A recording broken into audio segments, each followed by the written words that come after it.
on track. The makers going crazy. Rim rocking, shot blocking. Boy, we are not stopping. Aiming at that chip with a bullseye on the target. It's been so many years. That's how bad we really want it. From the city to the garden, we all bleed blue and orange. And everybody's starving. Hell yeah, hungry for a ring. Got a team full of hungry hoopers all going in. We back. Oh yeah, we back.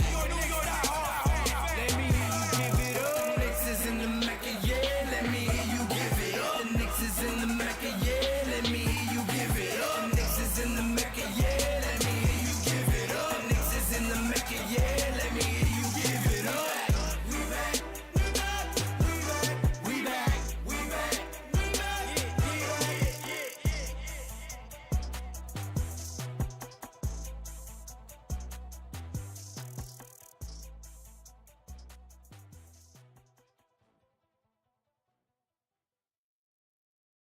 New York City, New York, Knicks.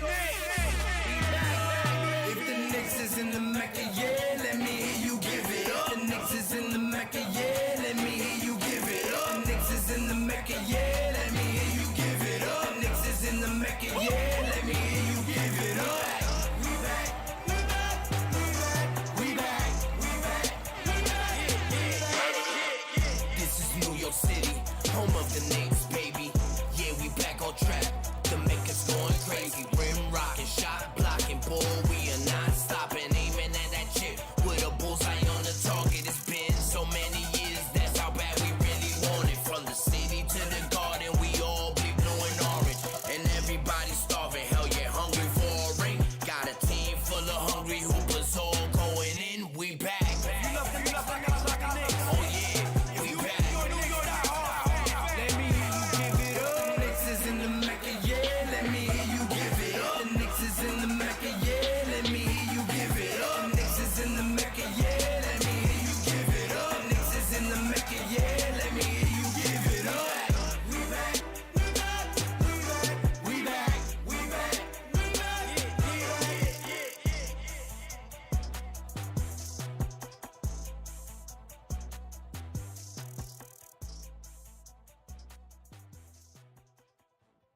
Forbes and Fields in the building. My God, what's good? And I salute the new Knicks. Let's get it. Shout out to the new Knicks. The new Knicks, salute my guy. The new Knicks, the organic podcast. Sounds like it's about to go down in here. Going down. New York City, NYC,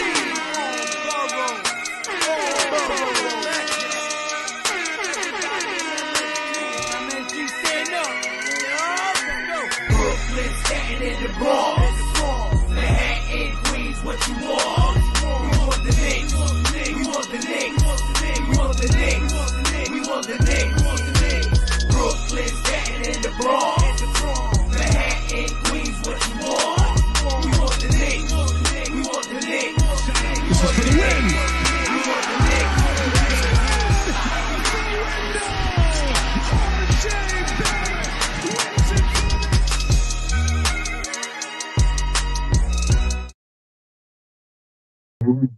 Yeah. Brooklyn, Staten, and the Bronx. Manhattan, Queens, what you want? We want the Knicks. What y'all want? Want the Knicks, baby. Yeah. Salute. Thank you, everybody, for joining the Organic Fanatics. We appreciate y'all for joining us. We got some missing members, but we got a new member coming back for the third time. So it's not new, it's a remix. You know how we do it. First of all, Machete, talk to him, bruh. What it do, my folks? Bienvenido, mi gente. Primeramente, Dios. Almighty first. Go Knicks. What's that line? We got a team full of hungry cats looking for a ring, and we're all going in. That's right. Hey, salute. Appreciate you, Machete May, coming in here. And we got Mr. Alex Campos himself. Que lo que, mi gente? Dímelo. Dímelo, que lo que, ya tú sabes. Appreciate you for having me back on. Well, we appreciate you for joining us, of course, because we got some things to talk about. You know what I'm saying? You know, man. You know me, man. So we got it. Welcome back. Welcome back. What? All right. Welcome back, everybody. Organic Fanatics. Appreciate you guys joining us. Everybody in the chat, Salute. Now it is. The clock has started ticking. We are 1 week away from draft night. Do we got draft? Do we got draft capital?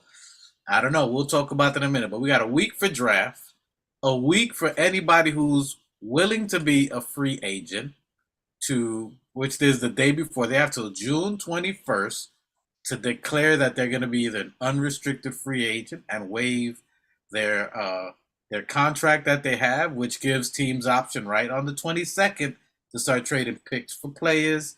And it looks like it's going to be a jungle fest out there with everybody saying they want stars. Some people want picks. It's a fiasco. It's going crazy. So I'm going to get all you guys' feedback on what you think we should do, the direction we should go. First of all, what do you guys think about draft? Do you think tell me what you guys think about the draft coming up and people waiving their free agency? What are you guys' thoughts on some of that? Go ahead, Al. So personally about this draft, I don't really know much. I just know the big ticket items, Scoot and Wembanyama or whatever, however you say his name. But other than that, I don't know a single thing about this draft. And to be honest with you, I'm actually kind of happy that I don't know.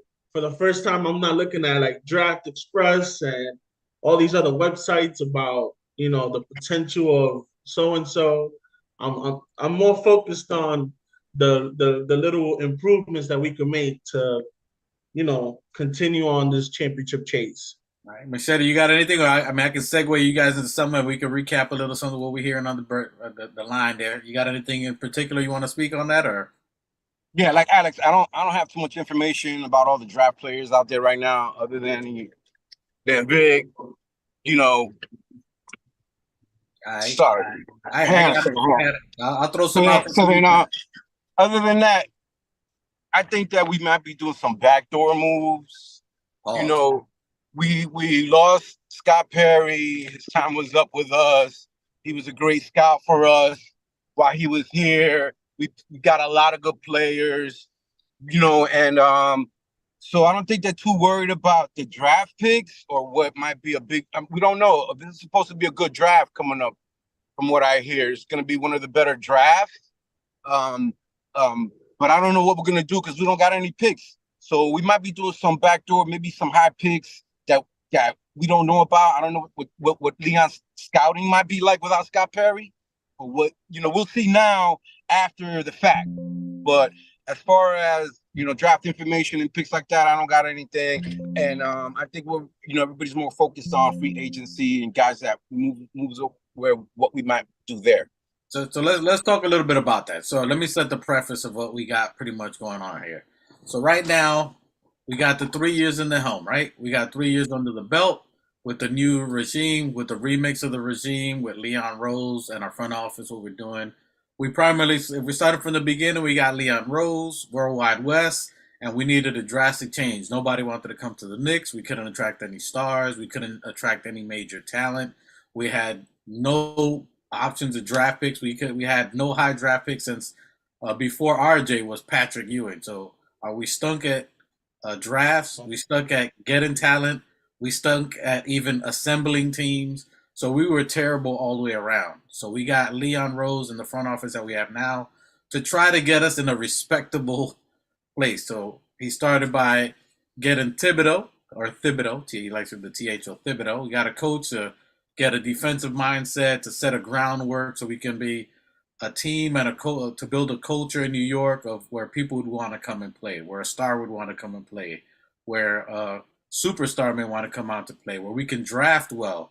So we got Leon Rose, who was one of the top agents. CAA obviously is one of the top branches out there, but he was a top agent. So he knows not only negotiations with players, he knows negotiations with coaches, and they know how to scout for talent.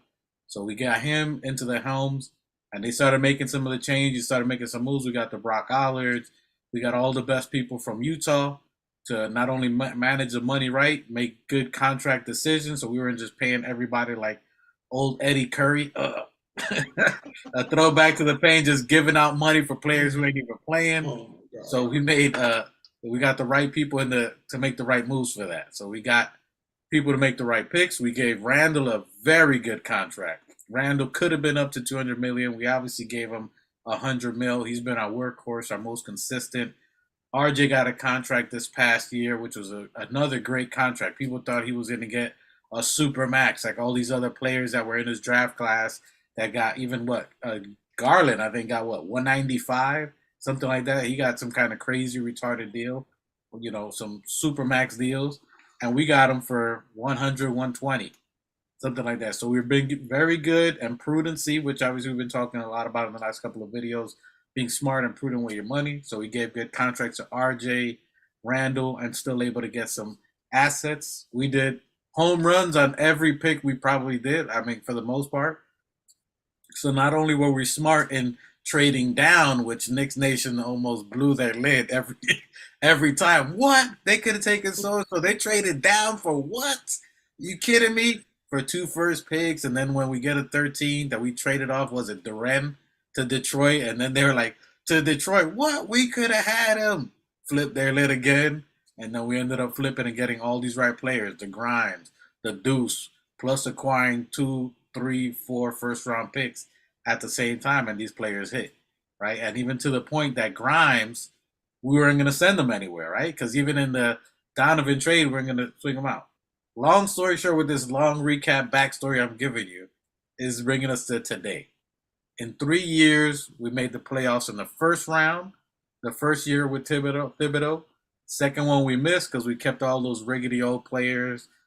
Nerlens Noel's with the catcher mitt hands that can, brick for hands, couldn't catch anything. We had a bunch of old players, overstretching them, didn't target the youth, and we bring them to this year where Thibodeau had to learn his lesson and develop himself, learn to develop the youth. We almost fired him because he didn't, get his players out there. So our youth developed. He made some changes. Randall made a phenomenal turnaround to an all-star, all-NBA player again, which nobody was giving us anything for him. People were like, just trade him for 2 second-rounders. And he ended up developing back into a very key player this year. We added Brunson. We added Josh Hart. Phenomenal moves yet again. Those smart moves that we did with our front office ended up propelling us to a second-round playoff. So we got we're putting the components right. The Jalen Brunson, the Josh Hart, those key pieces fit. Now we're into what's the whole point that Leon Rose was brought here to get a superstar, to get major talent. Am I wrong or am I right? I don't know am I right? So, Correct. So Correct. that's why we bought Leon in there. And all the players that we thought we could have got, the LeBrons, the Paul Georges, Kawhis, the Giannis, none of them were available. They all got retarded contracts in the $200+ million. They didn't want to play for New York. We didn't have the money to do it. So now we are in 2023. We created a culture. We created not only a culture, but we developed well. We draft well. We've bought the best out of our players. A player who people would have given up on, Julius Randle. We kept him. That shows that we are going to stick with our superstar player if we have him, that we are going to help him out and get him out of his misery and get the best for him, right? So it shows that we're staying loyal, that we're going to stick with our team players, that we're going to stick through them thick and thin, that we're going to develop and draft well. We're going to do not only well for the team, we're going to do great for the player. Now, as we're seeing, there's teams in turmoil, going crazy. Some teams are in the rebuild, or they're moving forward. So what? Now we're going to go to the Blazers. We're talking about Blazers. Are the Blazers going to build with a 30-year-old Dame, or are they going to trade him to a playoff team? And are they going to? So they're dangling. What pick they got? 2 or 3? I think they got the second or the third pick. I think it's 3. I think Charlotte has number 2. I could be wrong. Do they have 2? They got 1. We'll look at it. One of those early picks, yeah. So they're dangling. So do they keep Dame? And if they get rid of Dame, what happens? They blow up the team, right? So that's 1. Right? So let's talk about Blazers. And we're talking about a Jeremy Grant to get Jeremy Grant. Do you guys think that the Blazers keep Dame and they add a player? Maybe Beal. Maybe, stuff out there. Just slow it down. Let's cover one topic at a time. Tell me what you think. Go ahead. You know, I agree with you that we're trying to do long run things and be committed. I would like to keep Randall. You know, I think that he does very well when he has a good point guard. It takes the load off of him. It lets him be Randall. Despite his negative, he has a lot of positives. He's an all-star. Every time he has a point guard that he can work with, you know, Peyton before was a good defender, but he wasn't a good offensive guy. But he did work well with Randall because they came together from New Orleans. So when he works well with a point guard, that year that he didn't have, you know, when we had Trey Burke out there and you know, we didn't have a point guard, he did bad. And it was more frustrating. He was frustrated. He played a frustrated season. But last year he had a good season. He had a good point guard. And that was just their first year. Imagine now next year we bring him back. They're going to bring him back. Because there's really nobody out there like him for real, man. We got our all-star. We got the connection with the guys. We don't need to fuck it up, you know.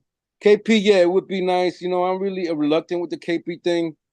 You're big on it, Dwight, but I'm like, he's injury prone. I mean, it would be nice. It's kind of sinking in. Yeah, we would be good with KP. It would be really nice if we can keep all our pieces. You know what I'm saying? Washington might be blowing it up. They got new ownership out there. This guy, you know, he was a general manager for the ball club. And they won, you know, and also their hockey team, and they won. And he's a good general manager. He's going to be shaking it up. You know, you got to check out his interview with Woj on the Woj podcast. Anyways, but as far as KP coming to New York, yeah, it'd be nice if we don't give up too much. I don't want to blow up our chemistry, man. We went far with the guys we had, man. We only didn't make it so far because we were injured. You know, people talk about IQ fell off. IQ got injured. Remember? He got injured pretty bad at the end. Maybe not so bad, but Randall was also injured, you know. He needed surgery. So, you know, I'm going to blame it on the injuries on this one. Jalen Brunson wasn't 100%. It's also our first time together as a team going that far. I wouldn't blow this up. I just go with it, get better at it. Everybody's going to be totally on board. And more, it's going to be easier this year for them, you know. A lot of teams out there shaking it up. We could go farther, you know. Boston, I wasn't scared. Boston did not want to see the Knicks in the playoffs. So I ain't afraid of them. They're going to be top dog next year. You know, Milwaukee Bucks, they're going to be good, you know, once they get better, if they're not so injured. We'll see. Anyways, but, yeah, keeping the team together, keeping the coach there, and working on, like you said, loyalty, you know, showing a player loyalty. You know, you're right. Yeah, stuff like that. I agree. And I don't know, we'll see. But then, you know, what was the other question you were going?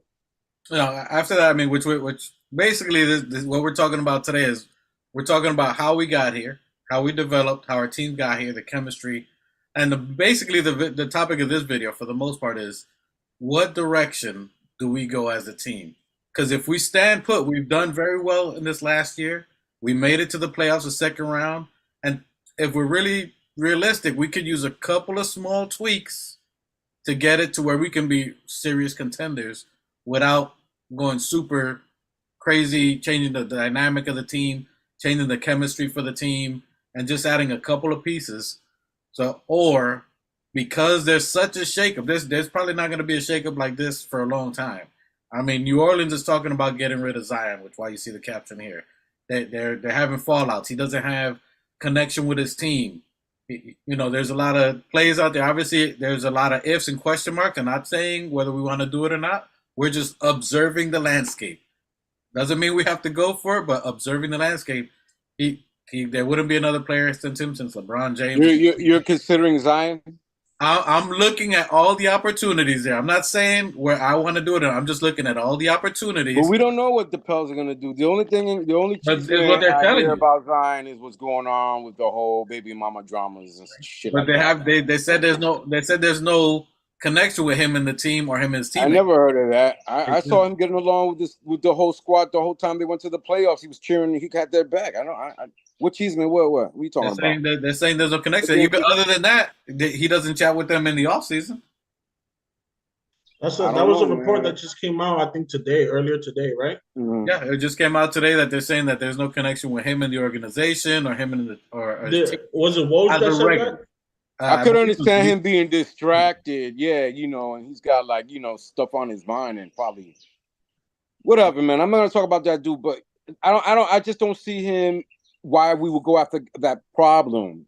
Well, I'm looking at both because we got Coach. Appreciate you, Coach, on the chat. Coach, and half our fan base. There's some that want to keep Randall, some that don't. So we're looking at all options.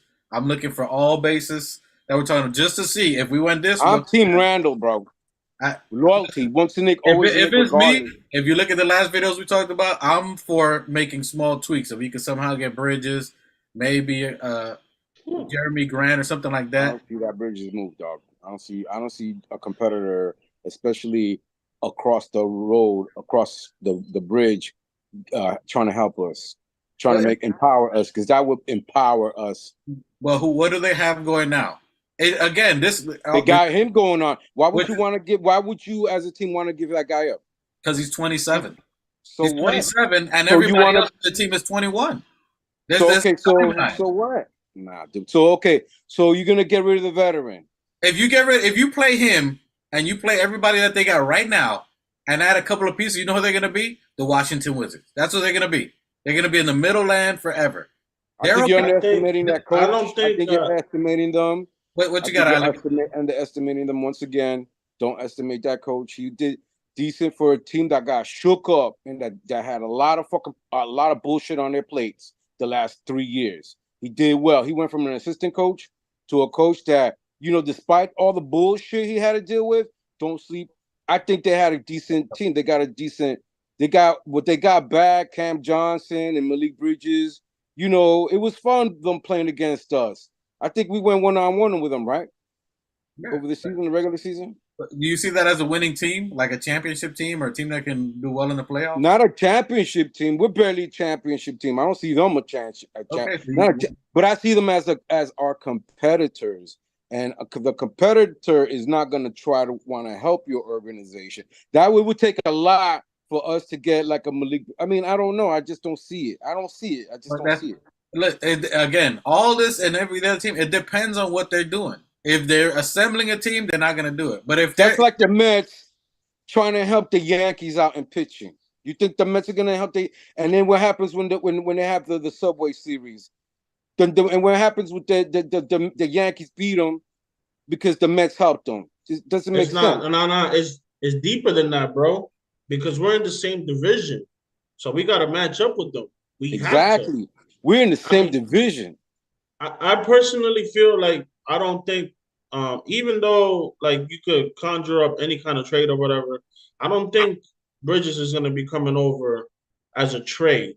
I mean, it's just, I don't think it's possible at all. I mean, as you just said, as a competitor, as a franchise, I don't care what you could give me. Like, you can give me the best package, but if I have to go up against you 4 or 5 times a year, then that's gonna make the pack. You're gonna have to give up like 8 or 9 picks just for me to be able to be like, okay, I'm gonna give you what you want so that you can beat me in return. Like, that just doesn't make sense to me. That's why you never really see a trade happening within a division. Like, it's very rare. That's just my opinion. I feel like, if we're being honest, I feel like there are other names that we can get. For example, even though it's not very possible, but when you talk about like a Beal, he controls his future. So if he's like, I want to go to either the Heat or the Knicks, then the team really doesn't have a choice. Like, he's forcing their hand. In that scenario, then yeah, you can get away with, trading within the division. But other than that, when it's a franchise holding the control, you don't ever really see a trade like that. So I don't even want to think about it. Well, I'll go back to that. Which for the Beal, just so you know, I mean, I'll just touch on that real quick.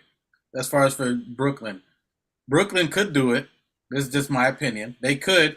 And why would they do it if they're blowing it up? Let's say they blow up. If they blow it up, I already did the trade numbers. if you send RJ, which I don't want, look, I'm 9 high always, but if you did RJ, Obi, and 3 picks, you think they won't do that? No, man. You think they No. won't do that? You Because got man, like that's that you're thinking of it as a Knicks fan, which I understand. no. I'm thinking about as Brooklyn. Brooklyn. Let's say you're rebuilding. No, You get RJ, who's check 22. this out. Who's All right, check 15. this out. Check this out. Yo, Check this out. You just said 2 players, 3 picks, right? Mm-hmm. You're telling me that you can't get that same deal from a team in the West Coast? Who? What player? Doesn't matter. 2 players in a pick, 2 players and 3 picks. You're telling me you can't get that from another team in the West Coast? Not for that talent or that contract you got. Come on, man. I mean, name one. Name one for me. Name me a small forward that you. Hold on, time out. Name me a small forward. Can you name me a small forward in the West Coast? I mean, we got to be more knowledgeable about with personnel in the West Coast, which we're really not. If you think about it, we can stop and go back and look and see what options are available from the West Coast. But I would not give up RJ and Obi for Malik Bridges. Hell to the gnaw, dog. Hell to the fucking gnaw, dog. Maybe RJ and some picks. Maybe Obi and some picks. You have to match money. I think you have to match money. You have to match money. The money that matches, that works. What's his money? He's making, I think it's like 30 because he's got a $90 million contract. So it's like 25 or 20. When did he get that? Is that a new contract? Is that a recent he contract? got a 4-year $90 million. So 4-year $90 million. He's That's not bad. Exactly. So if you say that's telling not me a bad 30 mil a year, that's not so bad. You got so exactly. You got someone for another 3 years. But we're giving up too much talent. Way too much. If you're gonna make it to the playoffs and possibly a championship with one player, that's not. And what do you do for Brooklyn? You're giving them. You think his one talent, that one player can compensate for what RJ and Obi brings to the table? Yes.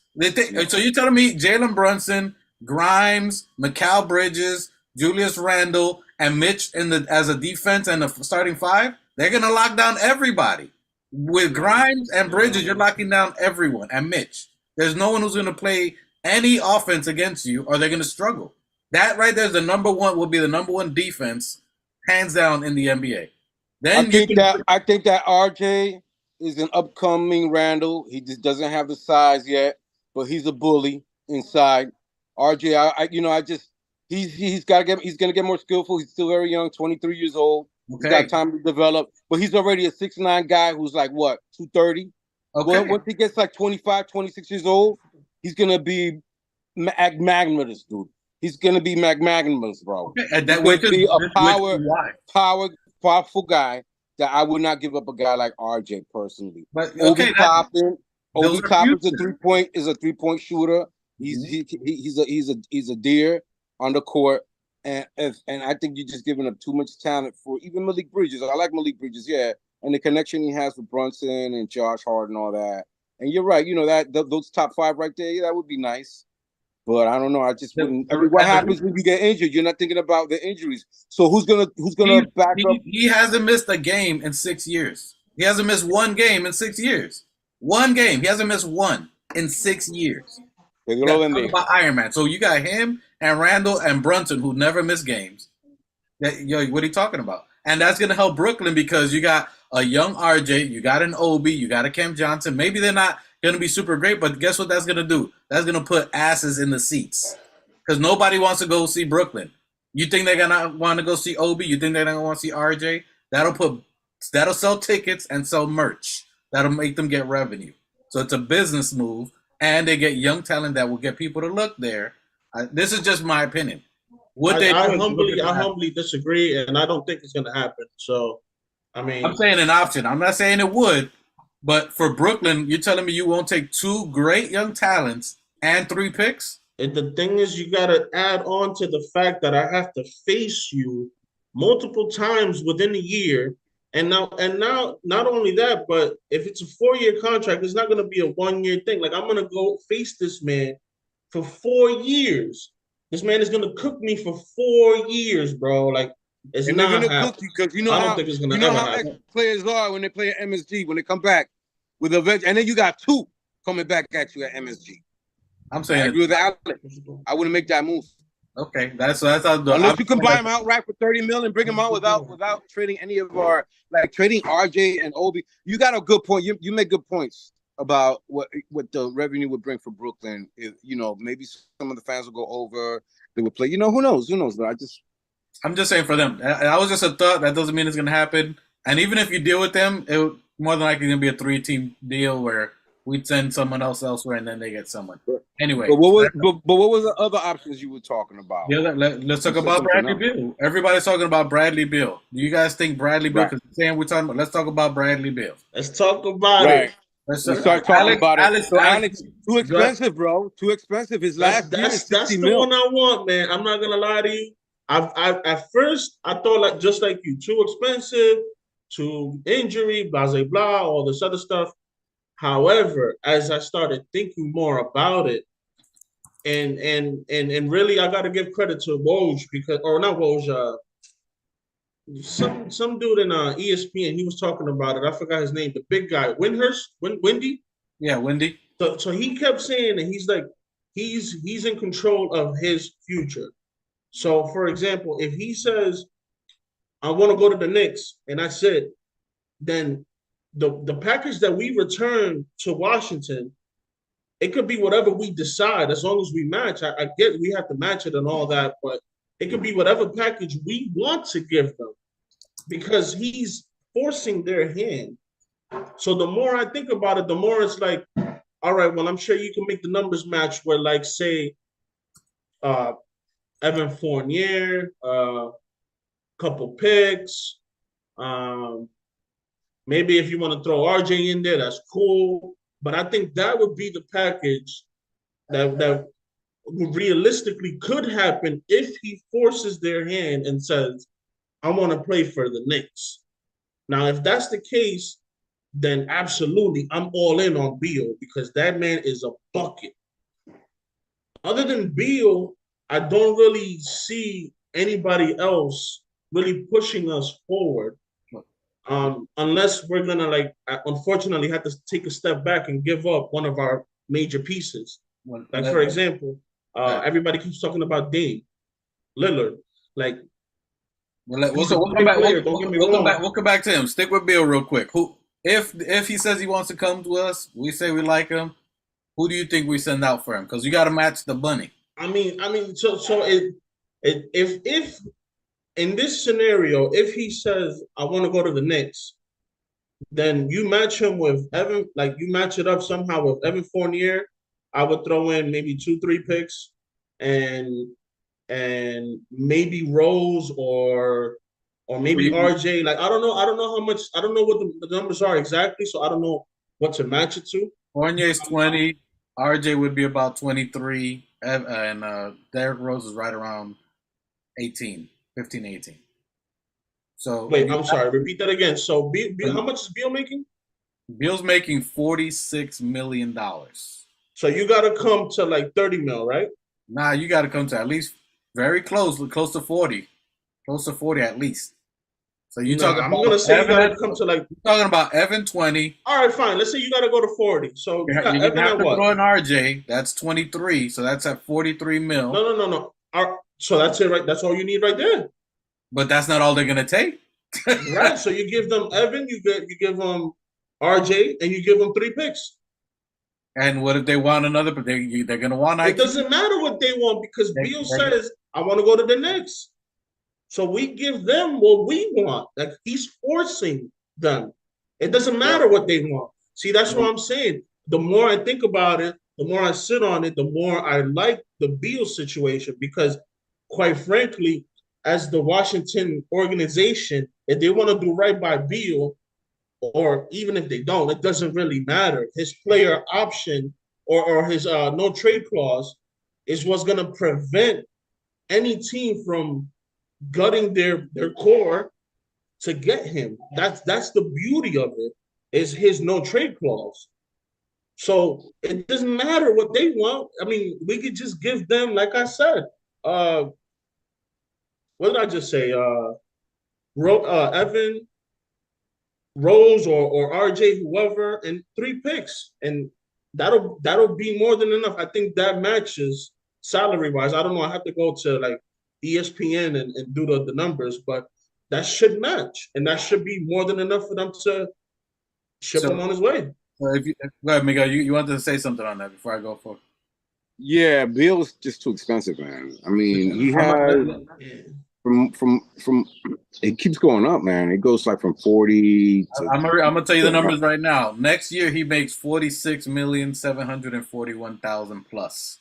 The year after that he makes 50,203,000. The year after that he's making 53,600,000 and north of that. The last year, which is his player option, obviously he's gonna opt in. No way he waives that because he's gonna be almost 35 at that point in time. Well, we can, and guess what we can't do at that last year? We can't trade him because that no trade clause that you said. Hold on, the no trade clause you're saying is also a beauty for him because that last year, if he says, "Nah, I don't want to get traded," we have to pay him $57 million, which he's gonna. Can I tell you the beauty of that again? Can I tell you the beauty of that? The year after that, with the $57 million that's gonna come off the books, that's gonna be phenomenal for whatever free agent we want to sign. Now, let me also add into the fact that, given his history of not being healthy and all that, blah, blah, blah, he still normally averages around 60 games a year, which is what we need. He is a bucket, and he doesn't rely on athleticism alone. Like, this man is a 3-level scorer. He is what we want RJ to become. He's already that now. So if you're talking about, oh, we're in the second round, oh, we want to make an incremental move, blah, blah, blah, this is the perfect move to push us to the ECF or the chip. Because what you want RJ to be, this man is already, and this man is a bucket. And the pecking order is gonna be either Beal or Brunson, 1 or 2, and then you got Randall. So as a third option on a contending team, I think Randall will make an even bigger leap because they're not going to be doubling him. They can't focus on him. And even if they try to focus on him, then you got Brunson cooking in the mid-range or the 3, and then you got Beal that can cook anywhere. Like this, like I said, the more I think about it, the more enticing this is, in my opinion, because again, we don't have to gut the whole team together. That's just my opinion. Look? Right. I live in DC. I watch Bill. I love Bill. He's a community guy. He's a go-getter. He's hardcore when he's healthy. When he's healthy, he can score. He's a walking bucket. That guy is probably one of the fastest guys, and he's probably one of the fastest guys in the NBA. Bradley Beal, when he's healthy, he's 30 years old. He's in his prime. As every year when he's 31, 32, 33, he's going to be 34. We're going to be trying to pay him 57 million, 60 mil at 34. Él es chiquito todavía, yo. I don't want to, él todavía. He's athletic. He's fast. He's strong. He can score. He's very smart. He's very smart on the court. But he's still a little bit injury prone. He's getting older. I think it's just too much that we're sacrificing already the first year. You're talking about giving up 2 players and some picks, and then what happens next year and the year after that and the year after that? Okay, how many picks do we have? Don't we have like 11 picks? And he's injury prone, and he's getting older. And not only that, New York is in the area. From what I understand, he doesn't want to leave the DMV area. He likes it out here. He is for his family. He doesn't want to be too far. He doesn't want to maybe go to the, New York would be ideal. It could be maybe a half hour, an hour away from him on a plane. I see other places that are better. Philly's a lot closer. There are a lot of places that, he can go to that he's not too far away from his family. I just don't like the fact that he's so expensive as he gets older and he's injury prone. And if you listen to the podcast, the Roche podcast, when they were talking to the owner and then general manager, and they you need to listen to, because I wanted to send it to you, Dwight, when he said it, where he was talking about how he was talking about the development of the team in the last 10 years from when he got there and players that they got. in the last 5 years, and he didn't say it so out in the open, but he mentioned something about getting a player and then they're injury prone, and then the year didn't work out for us. So I don't know if he was talking about Bradley Beal or maybe KP, but you need to hear it to understand what I'm saying. But they might be blowing things up. I don't know if he was talking about the injury player was Bradley Beal that they drafted, because he said that Bradley Beal played really great for them, when they got him, but then afterwards, like when they made their movements forward, there was someone about they got that was injury prone, and it just things didn't work out this year the way they thought it would. I don't know what he was talking about there. I don't know. You need to listen to it. You need to listen to it. Anyways, my point is Bradley Beal to me is just even in his time here in DC, he really didn't do anything. DC hasn't gone anywhere, and all the time that he's been here, even with John Wall. Had, though? John Wall. What has to Washington? John Wall past his prime? In his prime. Bro. He had John Wall in his prime. Bro, But even with Bradley Beal and John Wall, where has Washington Wizards done in the last 5 years? Even the people here tell you. Either way, that's a story for another day. Either way, because it's not just two players. He hasn't done anything for them over here. My point is, you got to talk about the organization and everybody else too. Él no ha hecho nada aquí con ellos. Él no va a hacer nada con ellos. That's not all right. Oh, okay. They've had a decent team, bro. Listen, over the years, just recently, the Knicks have beaten DC. This was the first year we beat them in the playoffs. But DC, and if you look in the last 5 years, has beaten New York. Their organization has beaten our organization. Until we've had more stability now, we're better. But before, even when they were doing better than us, because they've beaten us in the playoff. I've been here a couple of times when we played them, and they've knocked us out of contention. I've seen it. That we won last year is like, is but that's besides the point. Even with him here, they haven't gone far, is my point. Even because they've had a better squad, and even with their better squad that they've beat us with before, they haven't gone far with him. Because he's injury prone, and he's just like, he's a great player. But they haven't done anything over here. With Bradley Beal, my thing is he's a two guard. He's a shooting guard. He's 6'5". No, I don't even think he's 6'5". He's like 6'4", 6'3". I don't even think he's 6'5", but he's a two guard, so that means you're doing what? You got to move Grimes to what, the 3? If they get rid of RJ for him, you're moving Grimes to the 3 spot. Now he's a small forward. You're playing him with Brunson. You can put Grimes in the bench with the bench role, with the bench unit. Who plays a small forward? Because you got rid of RJ and Evan and Rose to get him, and maybe IQ. Who played? That's where the conundrum. That question right there you're talking about. That's what we're looking at. You get him, you have to slide Grimes over, or you're gonna have to pick up somebody with minimal money, a mid tier, because you got rid of all the money with him at $46 million. That's where the question comes in. He can't guard, and if he's missing 20 plus games a year, where does that really get you? I mean, almost everybody naturally misses like 20 games a year, so I don't feel that's like a valid point. Alex, it's the position he plays and the money he plays that you're gonna have to pay him. Excuse me, guys. So look, check it out. Games played. His career game played. 2012-2013 season, he played 56 games. 2013-14 season, he played 73 games. 2014-15 season, 63 games. 15-16 season, 55 games. 16-17 season, 77 games. All right, 17-18 season, he played 82 games. 18-19 season, 2018-2019 season, he played 82 games. Then 19-20 season, he played 57 games. 2021 season, he played 60 games. Average that out. I didn't hear anything less than 57. Am I right? All that we're talking about now, he played less than that. All that is 60 games in an 81-game season. That's what I said. If we could get a solid 60 from him, that's more than enough. What does he average? He averages 25 points a game, 5 rebounds, and maybe 2 or 3. Good. He averaged your numbers. Those 25 points. RJ right now gives you 20. Obviously, he's not. What's the efficiency though?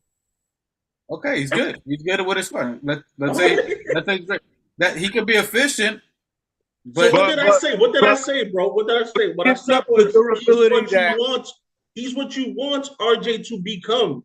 right, I agree He's with that now.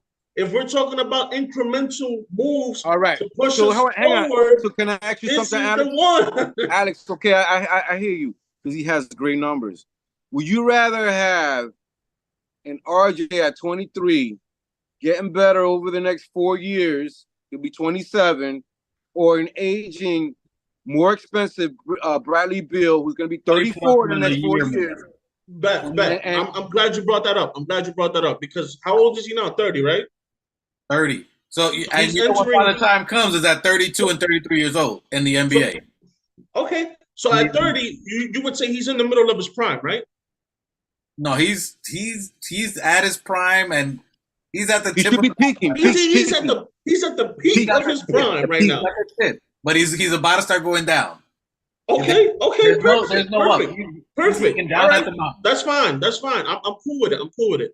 If we're talking about contending next year or the year after that, am I going to have to wait for him to develop into, or hope that he develops into what Beal is already, like when it comes to RJ? Or can I have the production now and contend now, and maybe next year and the year after that? You make a good point. Even though he's at the peak now and coming down, it's still higher than where RJ is. Okay, you got a good point. You make a good point. My point is, so what happens when he gets hurt? What happens when he gets hurt? Hold on, I raised the question again. What happens I raised the question again. If we're talking about incremental moves to move beyond the second round next year, wouldn't you make the move for Beal? Okay, let me hold on. Let me ask that question real quick. You said what kind of move was that? An incremental move. Absolutely. Okay, incremental is the word. Is absolutely getting Beal an incremental move or the biggest move? No. Because that's not where you're gonna end it. Like you just said. Hold on. You brought up a great point. All right, he's 6 whatever. Who you gonna put at the 3? Blah blah blah. This is one of maybe 2 moves that you make. Maybe this is enticing enough for, like, say, what's his name? From the Blazers, that's a free agent. Who? Dillard. No, my bad. Is it Grant? What's his name? Grant? Jeremy Grant. Yeah. So there you go. Maybe this is enticing enough for a Grant to say, I'm gonna take a flyer with the Knicks and try to win the chip next year or the year after that.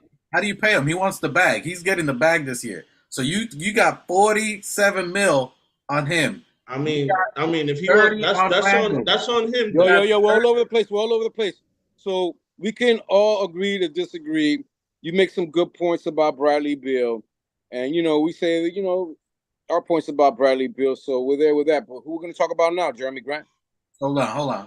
Well, we got a dead to start. So, Alex, you're in favor for Beal. That's some good points, though. Okay, absolutely. Look, we're all none of us here are general managers. We're giving our opinions. This is what's out there in the Knicks universe, so we're talking about it. So you're in for Beal. All right, you got to figure out how we're going to get other players to play with him because we're going to be a thin roster. But I hear your point. All right. I'm not. Which is our strength. That's what I'm saying. That's our strength is our depth. Okay, Machete, what's your point on it? What's your opinion on it? Like I said, it's like, I don't want to give up 2 players and some picks. And for a guy who's aging, he's all right. He's good. Yo, he's great, man. He's one of the better, faster point guards, definitely in the NBA. But like somebody said out there, I'd rather get this cat from Chicago. No, don't say Levine, please. Don't say Levine. Levine's taller. He's more durable. Levine's more durable. He's a little taller. He plays a better defender. You just segued to our next player, so thank you for your opinion on that. Let's just go to Mr. Zach Levine. But I still want to get Levine because he's injury prone. Hold on. Wait a minute. Wait, let's. I mean, hold on. If we're being honest though, every player has their own thing. Like every player has something that doesn't make them the best. Like for example, there's only one LeBron. To be honest with you, and that comes once in a generation. Let's close that out. Hold on. Let me close out the Beal thing real quick, and we'll go on to it. So, my opinion on Beal, I think he's way too expensive. I think, and it's not so much about money because Dolan has so much bread. He's willing to pay luxury tax and all. He's willing to do it. I believe he is if you assemble the right team. I don't think money would be too much of an issue if you're ready to go and all in. I don't think at this stage where we're at now that Beal fits because we're not in that. We're not in his timeline. We're not ready to compete like this year. If he goes to a Celtics, like they mentioned, Celtics was in the finals last couple of years. Miami Heat was in the finals the last couple of years. The team Philadelphia should be contending to be in the finals. They're at the all-in right now because their salaries are maxed out. They need that next piece to take them over that next hump right now. That's just my opinion. I think Beal to Boston, to Philly, I think Philly would make the most sense. But I think those teams right now, it's either if they don't make a move now, they're going to have to blow up their team. So they need that next piece to get them to whatever hump that is. So I think if Philly would make the most sense for him, they can free out money. They can get rid of a lot of money. And Beal to 76 would make the most sense. I think we'd have to give up too much. And I don't think that makes us that much better. That's going to put us over Philly. That's going to put us over Boston. That's going to put it. We can compete the way we're doing now and be competitive with those teams as is if we stand pat at a couple of small players. I don't think Beal would do that because that breaks up the dynamic that we have. He's going to be a two guard. You got to move Grimes. You're getting rid of another player. That kills the chemistry we already have. I just don't see him. Plus that salary working not only now, but long term. Because you got maybe 2 good years with Beal. Two, maybe 3 good years with Beal. And then after that, you're paying him a ridiculous amount. For 1 year. For 1 year. But you can't trade him. It's not for 1 year. I said you got do you hear yourself? You got 1 or 2 years. Maybe no. See, you misheard. I said you got 2 or 3 good years with him. We are right. not. But that's exactly Dwight. I agree with Dwight. It's just okay. Maybe in the short term, we might win a championship. We might win the we're not going to championship. He's not going to make your champion. But then after that, and then the way Thibs runs everybody, you think he's going to be durable in Thibs' system? I don't think so. He just doesn't fit or work, in my opinion. This is just me. I hear your points; they're valid. I like it. I just don't see the fit and what we would give up for him. That's just me. I just don't see the fit. Which everything that we're looking at and talking about now is to fit the team that we have now. I don't think Bill fits it. I like that they were talking about him, and he could. I mean, maybe Leon, maybe you, maybe other people are talking about. None of us knows. But I do like your opinion, what you're saying. It all depends on what we give up for him. Now we're gonna move on to that. So, and I agree. Hey, this is convo if we're talking. I don't think he would fit. That's me. That's it. Now the next player, and the reason we're bringing up and talking about these guys is we're talking about, does Leon go for the home run? He was built here to get talent, to get us a superstar or a star. The stars that have been available that everybody's wanted, we can't get them because they're already locked into some ridiculous contract, and the other teams aren't going to let them go. The Kevin Durant's, the Bookers, the Lucas, the LeBrons, all these other players that people thought, the Giannis, all these other people, they're not going to let them go. They're 200+ mil, which Bradley Beal falls in that contention. Is Bradley Beal any better than one of those? I don't think so. But I digress. So now the next talent, which there's been smoke. There's been a lot of talk about it since last year, back and forth with Zach Lavine. Zach Lavine is a small forward. He is a better scorer, more efficient. He gives exactly what Bradley Beal gives, but better assists. He's a taller player, so he would fit at the small forward position, which would be to the right of Grimes. He has been more effective. You look at it, he's played 60+ games his last 5 years. In the last 5 years, he's averaged almost 25 points per game for the entire season. He's an excellent catch and shoot player, which is what we're looking for when Randall dishes out. When Brunson dishes out, he can catch and shoot the 3 very well. He's a great drive. He's a great passer. He's an excellent fit for the team.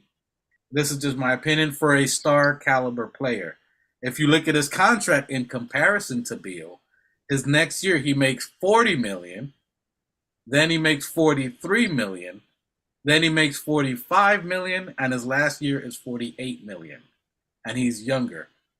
So that gives you, it's a more doable number. Is most that he'll make is $48 million. Where you're talking about Beal would be $57 million and north of 50 for the last 3 years of his contract. And he fits a position or a mold, a position where it would help us.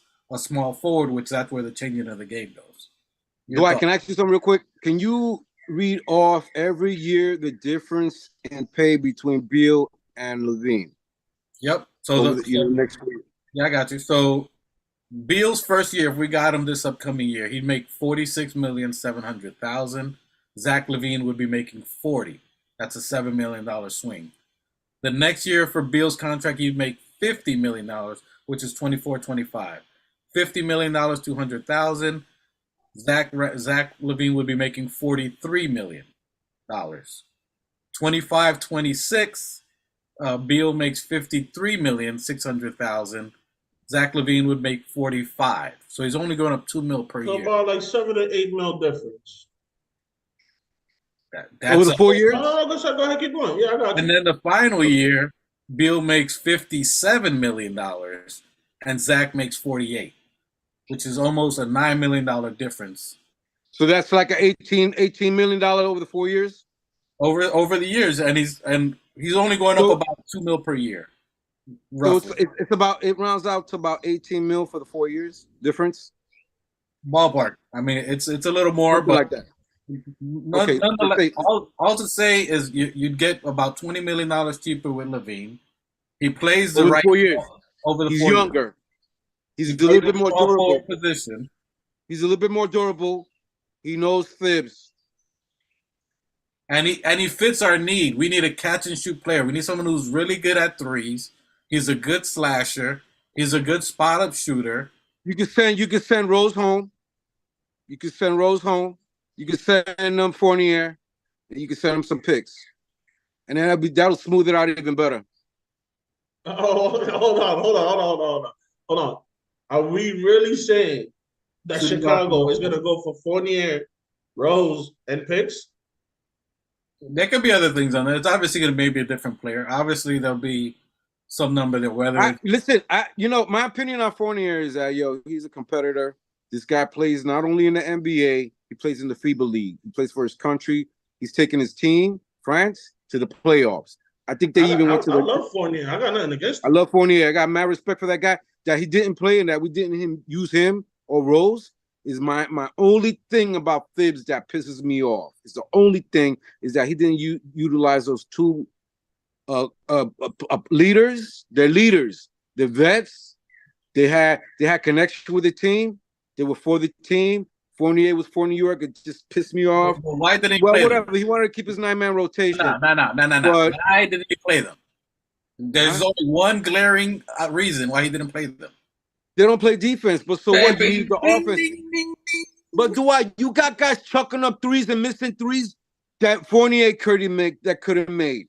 That you turning the ball over every time they go to the 3-point line. What offensively? What couldn't they do? They couldn't break their man down. Fournier could have been doing that shit. If that's your plan, if that was your modus operandi, you could fucking at least use the guys that at least make the 3-pointers. All right, you have.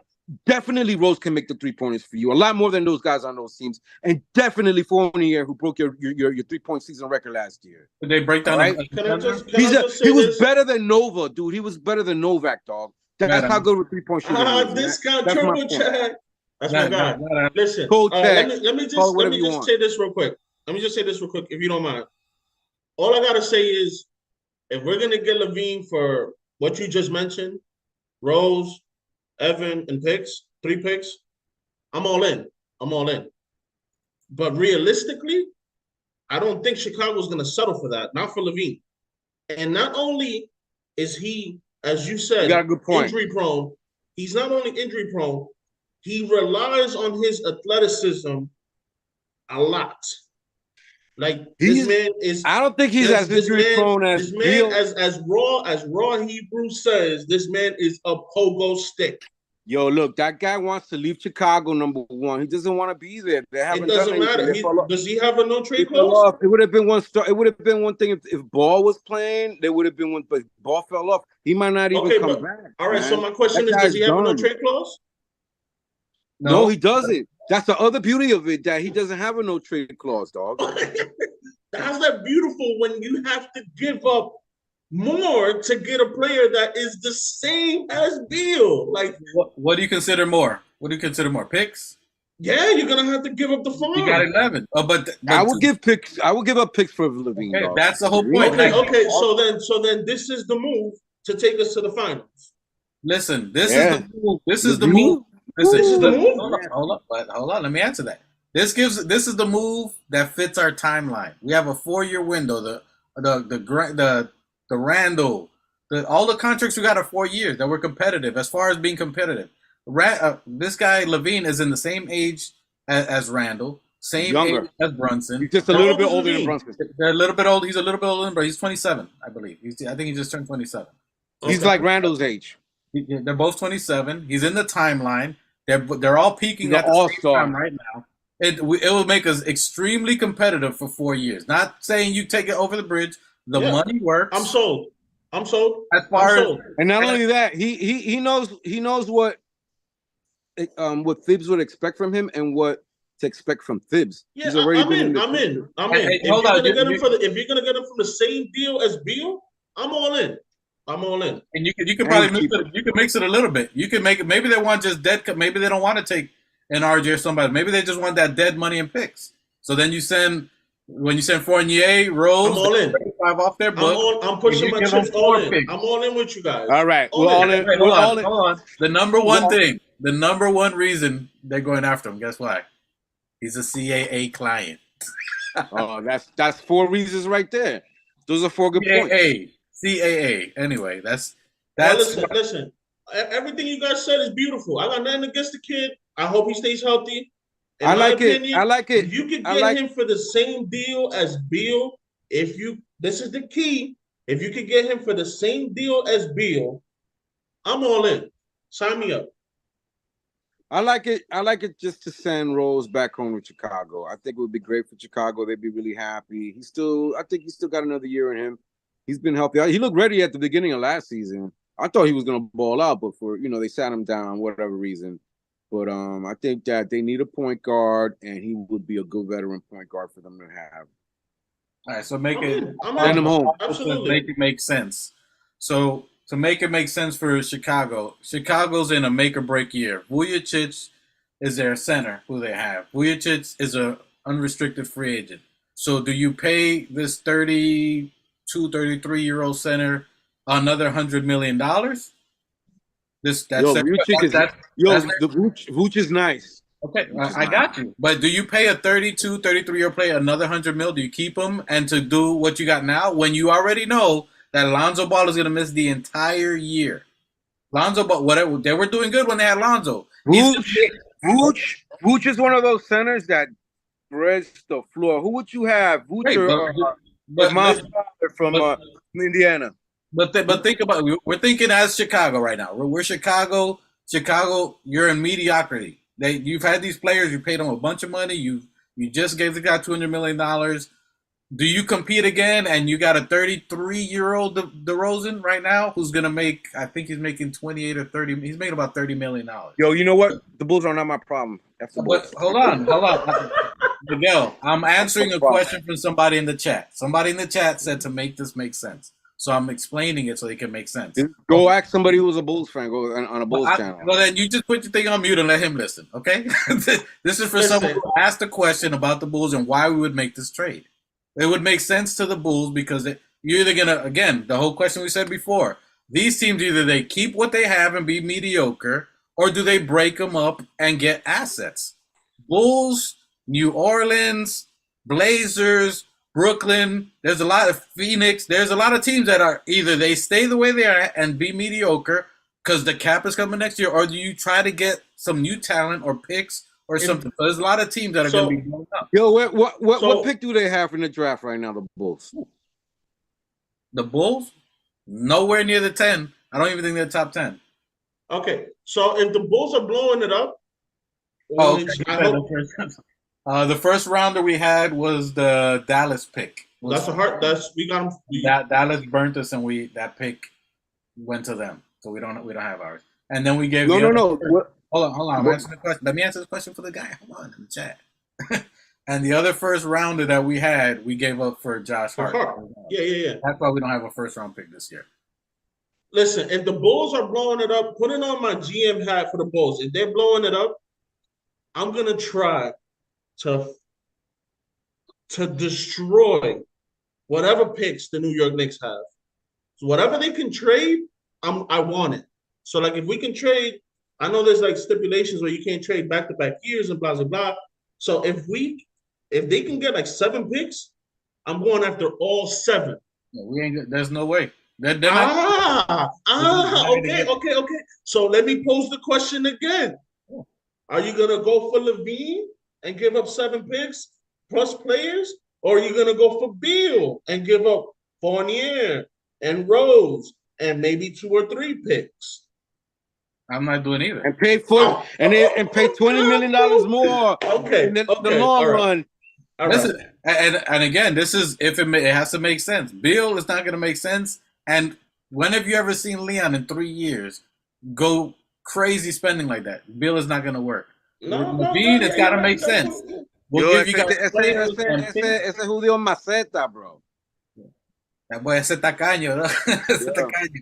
Yo, so that's what it says. It'll fit. It'll make sense. He's CAA. His agency is from us. So we know the agents. It's from his old agency.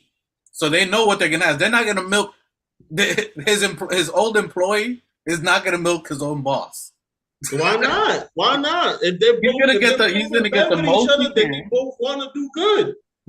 They're gonna see what they're gonna get. Bulls will try to get. No one else is gonna really pay that much for him. Look, man, they're gonna get Rose back. They'll get a point guard who will bring seats to the bring access to the seats. Rose ain't playing no more. You need to let that dream go. That's it. Regardless, he could go home. But he could go home and retire. Rose will be happy. Yeah, the fans will be happy. He could play a backup point guard. That's a move more for the fans. I'm not gonna lie to you. You still think Rose got it, man? And the fans are the ones who are paying the seats. The fans, exactly. The fans are the ones that are paying the salary. So if the fans want Rose, you don't think Rose got even if it's just like a retirement tour, like I'm gonna just like a farewell tour. With all due respect, that's Chicago's fucking problem. Let's move on to the next one. You're gonna sell tickets. Look, I don't want to talk about the Bulls now. I want to talk about the Knicks. Okay, well, we're talking about this play. We're talking about players to bring to the Knicks. That's why we're talking about them. All right, so we could, again. All right, so what do you guys' thoughts on Levine? What were your final thoughts on it? I already told you. I would rather have. Listen, I'm all in as long as the price is reasonable. If you're gonna give me the same deal for Beal as Levine, I'm in because they're both basically the same. They're both injury prone. They're both excellent scorers. They're both 3-level scorers, and in the playoffs, you also need someone that can, handle the rock and score when it comes to like, how do you say that? Like isolated plays. You know what I mean? Because teams usually try to shut down the first option. So if you get into an ISO situation, either Levine or Beal, they can both get a bucket. I'm cool with either as long as the cost of the player matches and we don't gut the team. Like, for example, if Evan Fournier is leaving, great. If Rose is leaving, great. If we're giving up 2 or 3 picks, phenomenal. You can give me Beal or Levine for that trade. I don't care. But in my honest and humble opinion, we're not going to get Levine for that. The Bulls are going to try to rape us, and we're going to give up either all our picks and players, or we're going to give up all our players and 1 or 2 picks. And either way, that's not a step forward. If that's the case, then I don't want him, but I don't think that'll be the case. You can say whatever you want. As a GM, if I have an all-star caliber player, a superstar caliber player, and you want him, and he has no control of his future, I am going to rape you, Masai Ujiri style. I am going to take everything from you. What makes you think that they're going to do that? If they blowing it up, like you said. Yes, I agree with you. But you're talking about Leon Rose. He had his own. Okay. So that's why I'm saying you keep bringing it up. That's why I'm saying Beal is the more realistic and likely option because he's cheap. He's not gonna give up the farm. If Beal says I want to go to the Knicks, I can give you a bag of potato chips and you're gonna have to take it. No. Okay. It's not going to take as much as you think to get him. Okay. Right. It's not going to take as much as you think. You can get Rose and whatever to make the money work in Evan. They'll say they want IQ. You give them IQ and 4 firsts, two protected, 2 unprotected. It's not as big as you think it is because no one else has the package that we would offer them. No one else can go for Levine that's going to make sense for them. Okay. You're looking at the team. Even if let's say Blazers want them, what could they give them? Anthony Simons and this pick this year, or do they get 3 or 4 picks from us, and IQ and some dead and money that's gonna fall? Then you got to ask them that because then you're gonna have to see how much they value Anthony Simons. But anyway, like your man said, I don't want to talk about the Bulls. Right. Let's move on. So that's probably a realistic possibility so far. If we make a big move. A star that they're looking for. In my opinion, I think that's a realistic move in comparison to what has been out there for at least for Beal and them. There is talks about Beal, so New York is talking about Beal. Now, what it's going to take, as you said, maybe it's a bag of chips and 10 second rounders. I don't know. Maybe he controls it. If that's the case, bro, you got to push your chips in, man. I got you. Come on. So they're negotiations now. If they can make a great deal work. I think it's a lot of bread. Listen to what you're saying. Like you're not giving up any of your starters, and you're not giving up any of your key bench pieces. I don't see Washington even agreeing with what he has the final say of like. That's the problem. I get it. That he controls what the player controls his future. So it doesn't matter what Washington wants. Okay, but Washington could guess what Washington could still say no. You stay here for the 5 years. Well, they could do that too. Right? Absolutely. So Absolutely. You want to give me a bag of chips? Nah, player, you're going to stay here till your legs fall off. Absolutely. I'm with it. But that's why I keep saying, if it's Beal, I'm giving up 2 bench pieces that have no role in the rotation, whether it's 8, 9, or 10-man rotation, doesn't matter. And I can give you 3, 4 picks. And I still have 3, 4 picks. Probably even 5. I think we had like 11 or something. But you know what I'm saying? I can give you half my picks, keep half, and give you none of my rotation pieces in Evan and Rose. I'm not letting you sell anything that I ever have, bro. You said half the picks, bro. You're giving everything away. Bro, this is a superstar we're talking about. This is not an all-star. This is a superstar. Beal and Levine are stars. They're not superstars. If superstars transcend the game, I'm keeping it a buck. Look, they are stars. They could be superstars.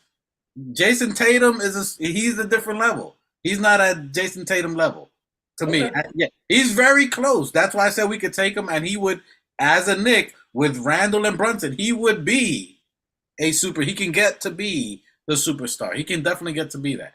Right now, he's not there, and that's why we're trying to get him on the flea market deal. We're trying to get him on the low. That's the beauty of it. That's the beauty. I need you guys to realize that. Check this out. There's something out there. I don't know if he would come out here. Is Klay Thompson available? They're gonna blow that team up. I don't know. He's on the wrong side of 30. He could definitely shoot lights out. I'd like him, but we're gonna get back to him another time. We can. He's a warrior for life. Him and Steph, they're gonna be warriors for life. Everybody else, they're gonna mortgage. There's a proposal out there for Klay Thompson. We send Derrick Rose out there, Evan Fournier out. Okay, so he's a $43 million for this year. $43 million, $43.2 million. We sent Derrick Rose. That's $15.5 million.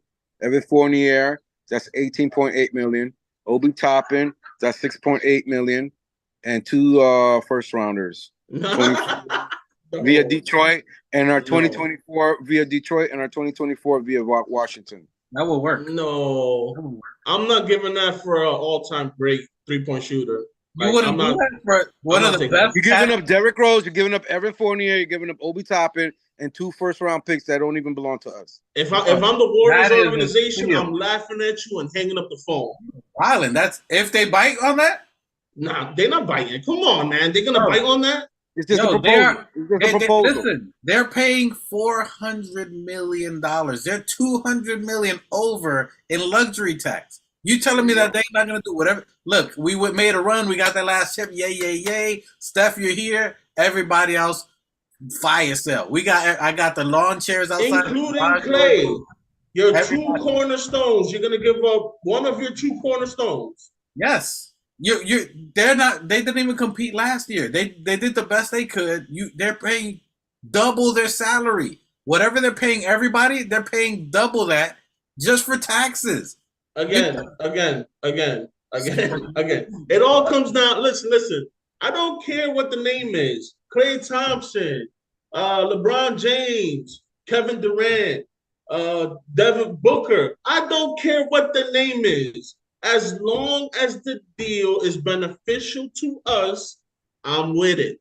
But realistically speaking, if I'm the Warriors, I'm not taking that deal, bro. Like that's a slap in the face for a 4-time champ that is going down in history as one of the best 3-point shooters ever. Like, so you're telling me you cannot realistically tell me that they're gonna take. Yo, so check this out, Alex. A broken down Rose and a man that hasn't played in a year. Can I say something? Time out. Look, so I'm looking at a chart right now, Alex. Check this out. I'm looking at a chart right now. I can't because I'm on my phone, so I can't be on screen.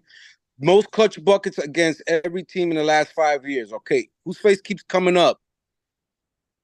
Levine. 15 times against the Hawks, the most. 12 times against the Pacers, Levine. 14 times against the Wolves, Levine.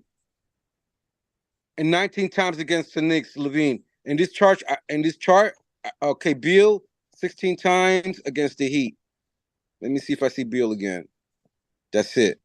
So my point is that, again, Levine has more clutch buckets against the Hawks, the Pacers, the Wolves, and the Knicks.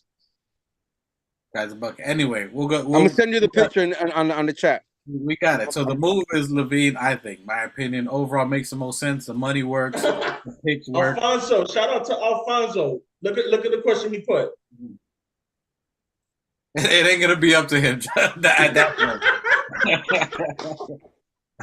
Shout out to you, Alfonso. Real. Is he gonna take the last shot? I'll live to worry. I don't mind that fight. So he might be throwing. I don't think Brunson will let him. He might be throwing a laptop on that. He definitely will be throwing a laptop. Somebody they have to fight with him. Hey, bring the therapist at that point. Let's move to the next player. Bring the therapist. Bring the woosah. Bring the little chiming bell. Bing, bing. Somebody's gonna have to be with an incense behind them. And yo, the next team that we're talking about here, segueing from Randall here, Zion Williams. And some people in that chat are talking about Ingram. Muchacho. Oh, so let's just see. Hold on. We're only bringing this up because there's a lot of turmoil with Zion Williamson. There's always been that even when he got drafted, if you look at the day he got drafted, when they mentioned New Orleans, his head dropped. He dropped his head. He did not want to go to New Orleans. You can see from the minute he got drafted, he did not want to go there. I don't know if he was self-sabotaging with the weight thing. This is just speculation. None of this is out there. All right? He doesn't play injury-prone. They say he's the next possible person since LeBron, a transcendent player, power forward. They're willing to move on from him. You saw the report today, Alex, am I right? That there's no connection with him and the team, him and the players. Who's his best friend? RJ Barrett. Just a convo. Badman Barrett. And then, why would New Orleans do this if that option's available? All right, because the number 2 pick that they were talking about, that Blazers said they'd give the number 2 pick which New Orleans is drooling over. I gotta have the pick. I need Scoop. Need to have me some Scoop. The only reason they're talking about that is because on the number 2, and they said they want Ingram. If they say, yo, we're just gonna reset everything. They get Scoop. They get rid of Ingram. If that, because that's they said who they want to give. They want Ingram. All right, they get rid of Ingram. Who do they got left? The last girl at the dance, and nobody wants to dance with her. Zion Williams, right? Everybody, he has to make or break a career. Who do you give up for him? It's got to be Randall. They would take Randall or Young. Maybe they'd go Obi. But you got to make the money work, too. So maybe they do maybe we get rid of Obi. But then who do you start? Randall. Then that's a whole nother puzzle. I just brought it up. I thought it was interesting. If Zion, and he is a superstar, still early and injury prone, but he is the superstar of superstars of could be in future. Him and tandem with RJ. What'd you say? He said bullshit. All right. Anyways. Who says Zion Williams is a superstar? Unless you're sleeping under a rock, he is that level of talent. Not that he's there when he plays, when he's played the 27 points, he's been unbeatable. He's been in the top 3 when he's been available. Top 3 over Giannis, over LeBron. His numbers, no doubt. He's when he's on and he's healthy. He's Shaq. He's the remake of Shaq. He's no joke, no doubt. I'm not saying he's not. When he's healthy, that cat ain't been healthy in 3 fucking years, yo. What are you talking about New Orleans? They ain't no doctors in New Orleans. All there is gumbo and come on, man. There's nothing in New Orleans. There's nothing. We have the best. RJ Barrett is more of a superstar than that cat, dog. Come on, man. So you telling me the doctors in New York? We have the best. Don't talk to me about Zion. Don't talk to me about Zion. Well, that's what we're talking about. Go on mute. Go on mute. That's what we're talking about this very moment. We're talking about this. I want to see you rant with the mute up.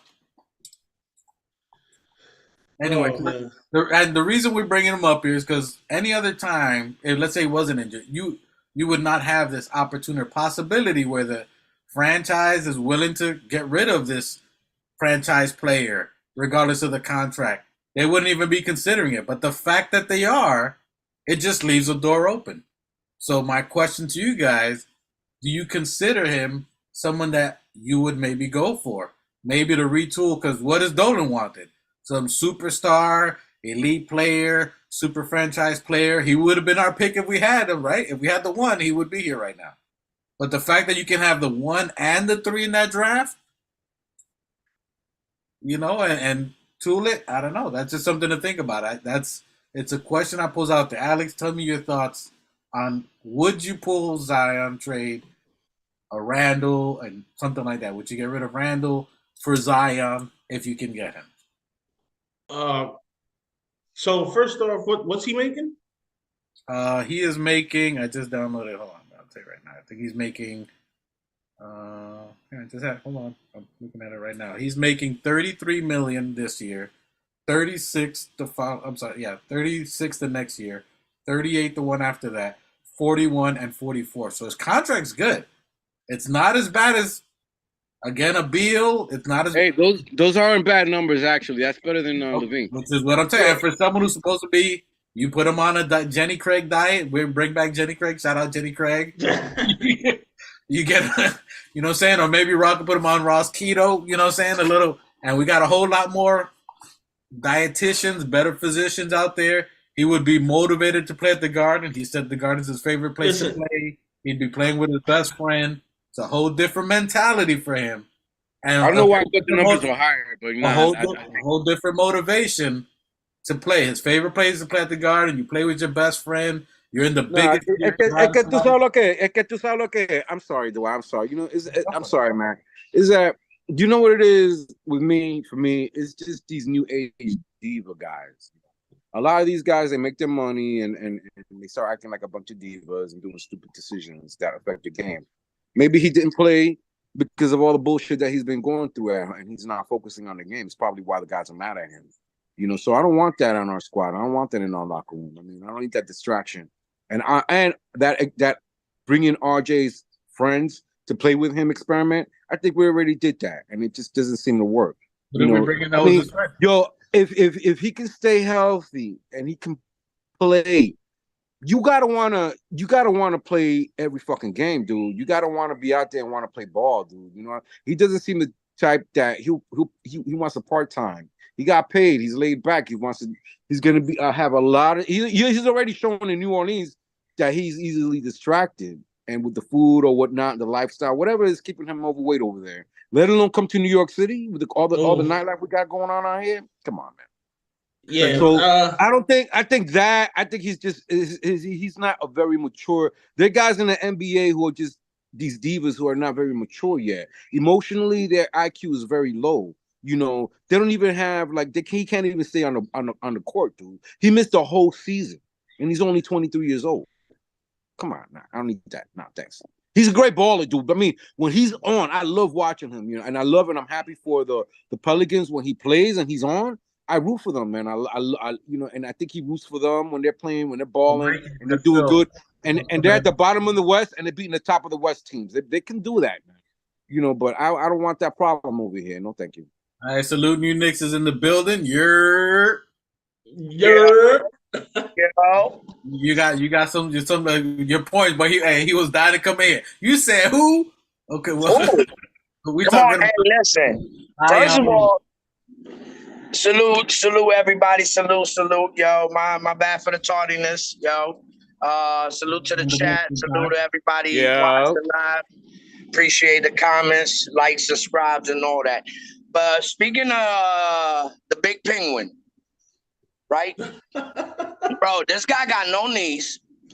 He paying porn bitches and porn $107,000 a month. Bro, we don't need distractions, bro. That's one thing we don't need. Yeah, Phil. And the point that we're at right now is porn bitches pulling up to MSG, fucking talking about, nigga, you owe me 1.7. Like, we don't need that, bro. This nigga got baby mama drama. He got porn bitch drama. He got stripper problems. He got weight issues. He got no knees. Like, bro, listen, out of the 3 players that came out of RJ's class, out of RJ's draft, like, yo, we good with RJ, bro. Like out of the 3, pulling out RJ. guns. RJ brought him home. And he did well. Worker. Thank you. He's a hard worker. I mean, I think we got the best pick out of the top 3. So, you know, well, if we move them this summer to gain another player or assets, I don't know. That's not a path I want to take. I think we stand pat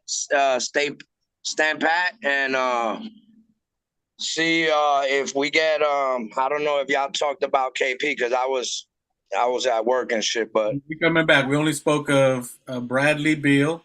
Oh yeah, I heard you guys talking about Bradley Beal. No, I'm good. Well, what we doing? And then other than that, we talked about Zach Levine, and then I'm good. No, sorry, no Zach, no Bradley. If you had your choice between Zach Levine and Bradley Beal. I'd rather get the water boy.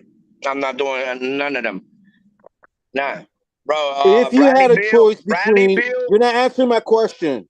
Think about it. You sent Rose home. You sent him Fournier. Whatever the move. You have and you get Zach Levine.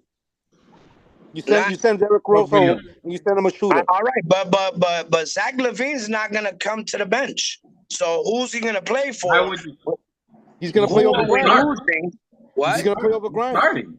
What do you mean bench? You're gonna trade for that dude and put him in the bench? That's what I'm saying. So no. whose position is he taking? If RJ doesn't get traded in that trade, RJ goes to the bench and he plays with the bench players. You can send RJ to the. So he's taking RJ's spot. If RJ doesn't get traded in that trade and we somehow keep him, you put RJ to the bench to play with the bench mob who he balls with anyway, and then you put Zach Levine in his position.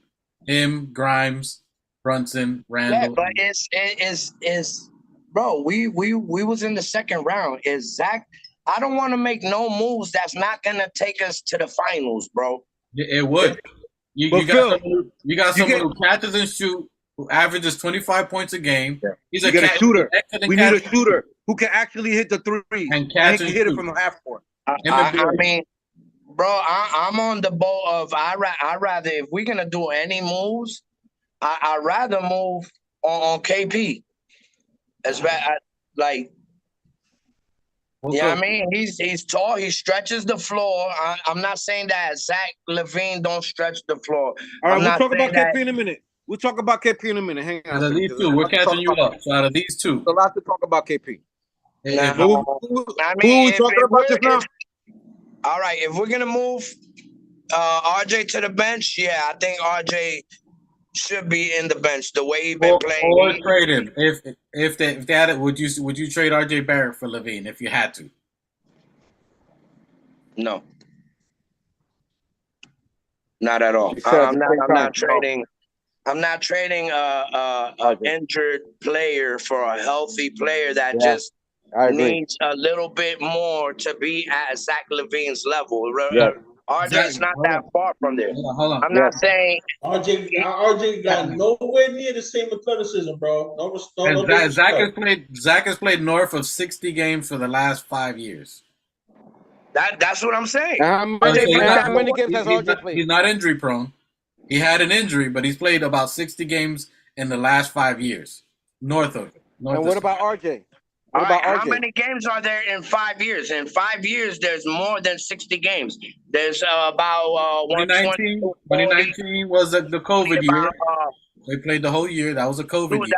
That's 480, no? Or no, it's 80 games per season. That's about missing about 15 games here and there. But he's played a lot of games compared to other players. All right, but what's the ticket on Zach Levine? What's his contract looking like? I'll tell you right now. His contract. You gotta read him his number. I'm gonna read it again. So remember, RJ's gonna be making about 23. Round the numbers up. Round the numbers up right now. So he makes 40 mil next year, 43 the year after that, 45 the year after that, and then the last year's making 48. All right. With those numbers being said, do those numbers sound like something that the Don will go for? Yeah. I don't think Leon. I don't think that, bro. He's 40 mil is more than what Brunson is making, bro. We're not doing that. Let me explain it to you real quick, and everybody listen to as well. So the reason we're making these moves, because Leon, as we were saying before, Leon was brought here to get a star or superstar. The reason you would make these moves for either Beal, Levine, Zion is only being mentioned because there's a possible opportunity he could be a transcendent player. It's obviously there's a lot of baggage. It's just an opportunity. We're just talking about opportunities. Don't mean we're making these moves, but the reason you make these moves anyway because they're already under contract. It seems like a lot. His contract. First of all, he's CAA. The other contract he has is not that much money, and next year the cap's going to go up, so they're going to make a lot of money.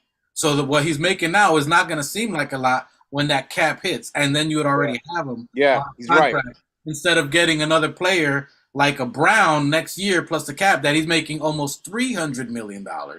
Next year, the contract's going to be ridiculous. And if you got a paper, you're going to pay him a ridiculous amount where these players are already locked into a 4-year deal that seems high, but it's actually not. And they're just at the peak of being a superstar. So if you can get them now, like Zach Levine is exactly Randall's age at 27. His contract isn't that much. He's been averaging 25 points for 4 years, been consistent, great catch and shoot. You can move into a small forward, and he fits what we're doing now. That's the only reason it looks like what we have. He would fit. The money's – you're on mute. Sorry. Just because a player fits what we're doing, that doesn't mean they fit in New York. They have a New York mentality. Bro, it'll take he's from one Chicago, game. Dog. And he's been in Chicago for the last 5 years, dude. Chicago. Bro, there's Chicago's a big market like the New York market, bro. You can say Chicago, but there's Chicago. First of all, wait a minute, hold on a second. Time out. Right, let's be realistic, bro. Come on, all right. Time out, bro. Look, man.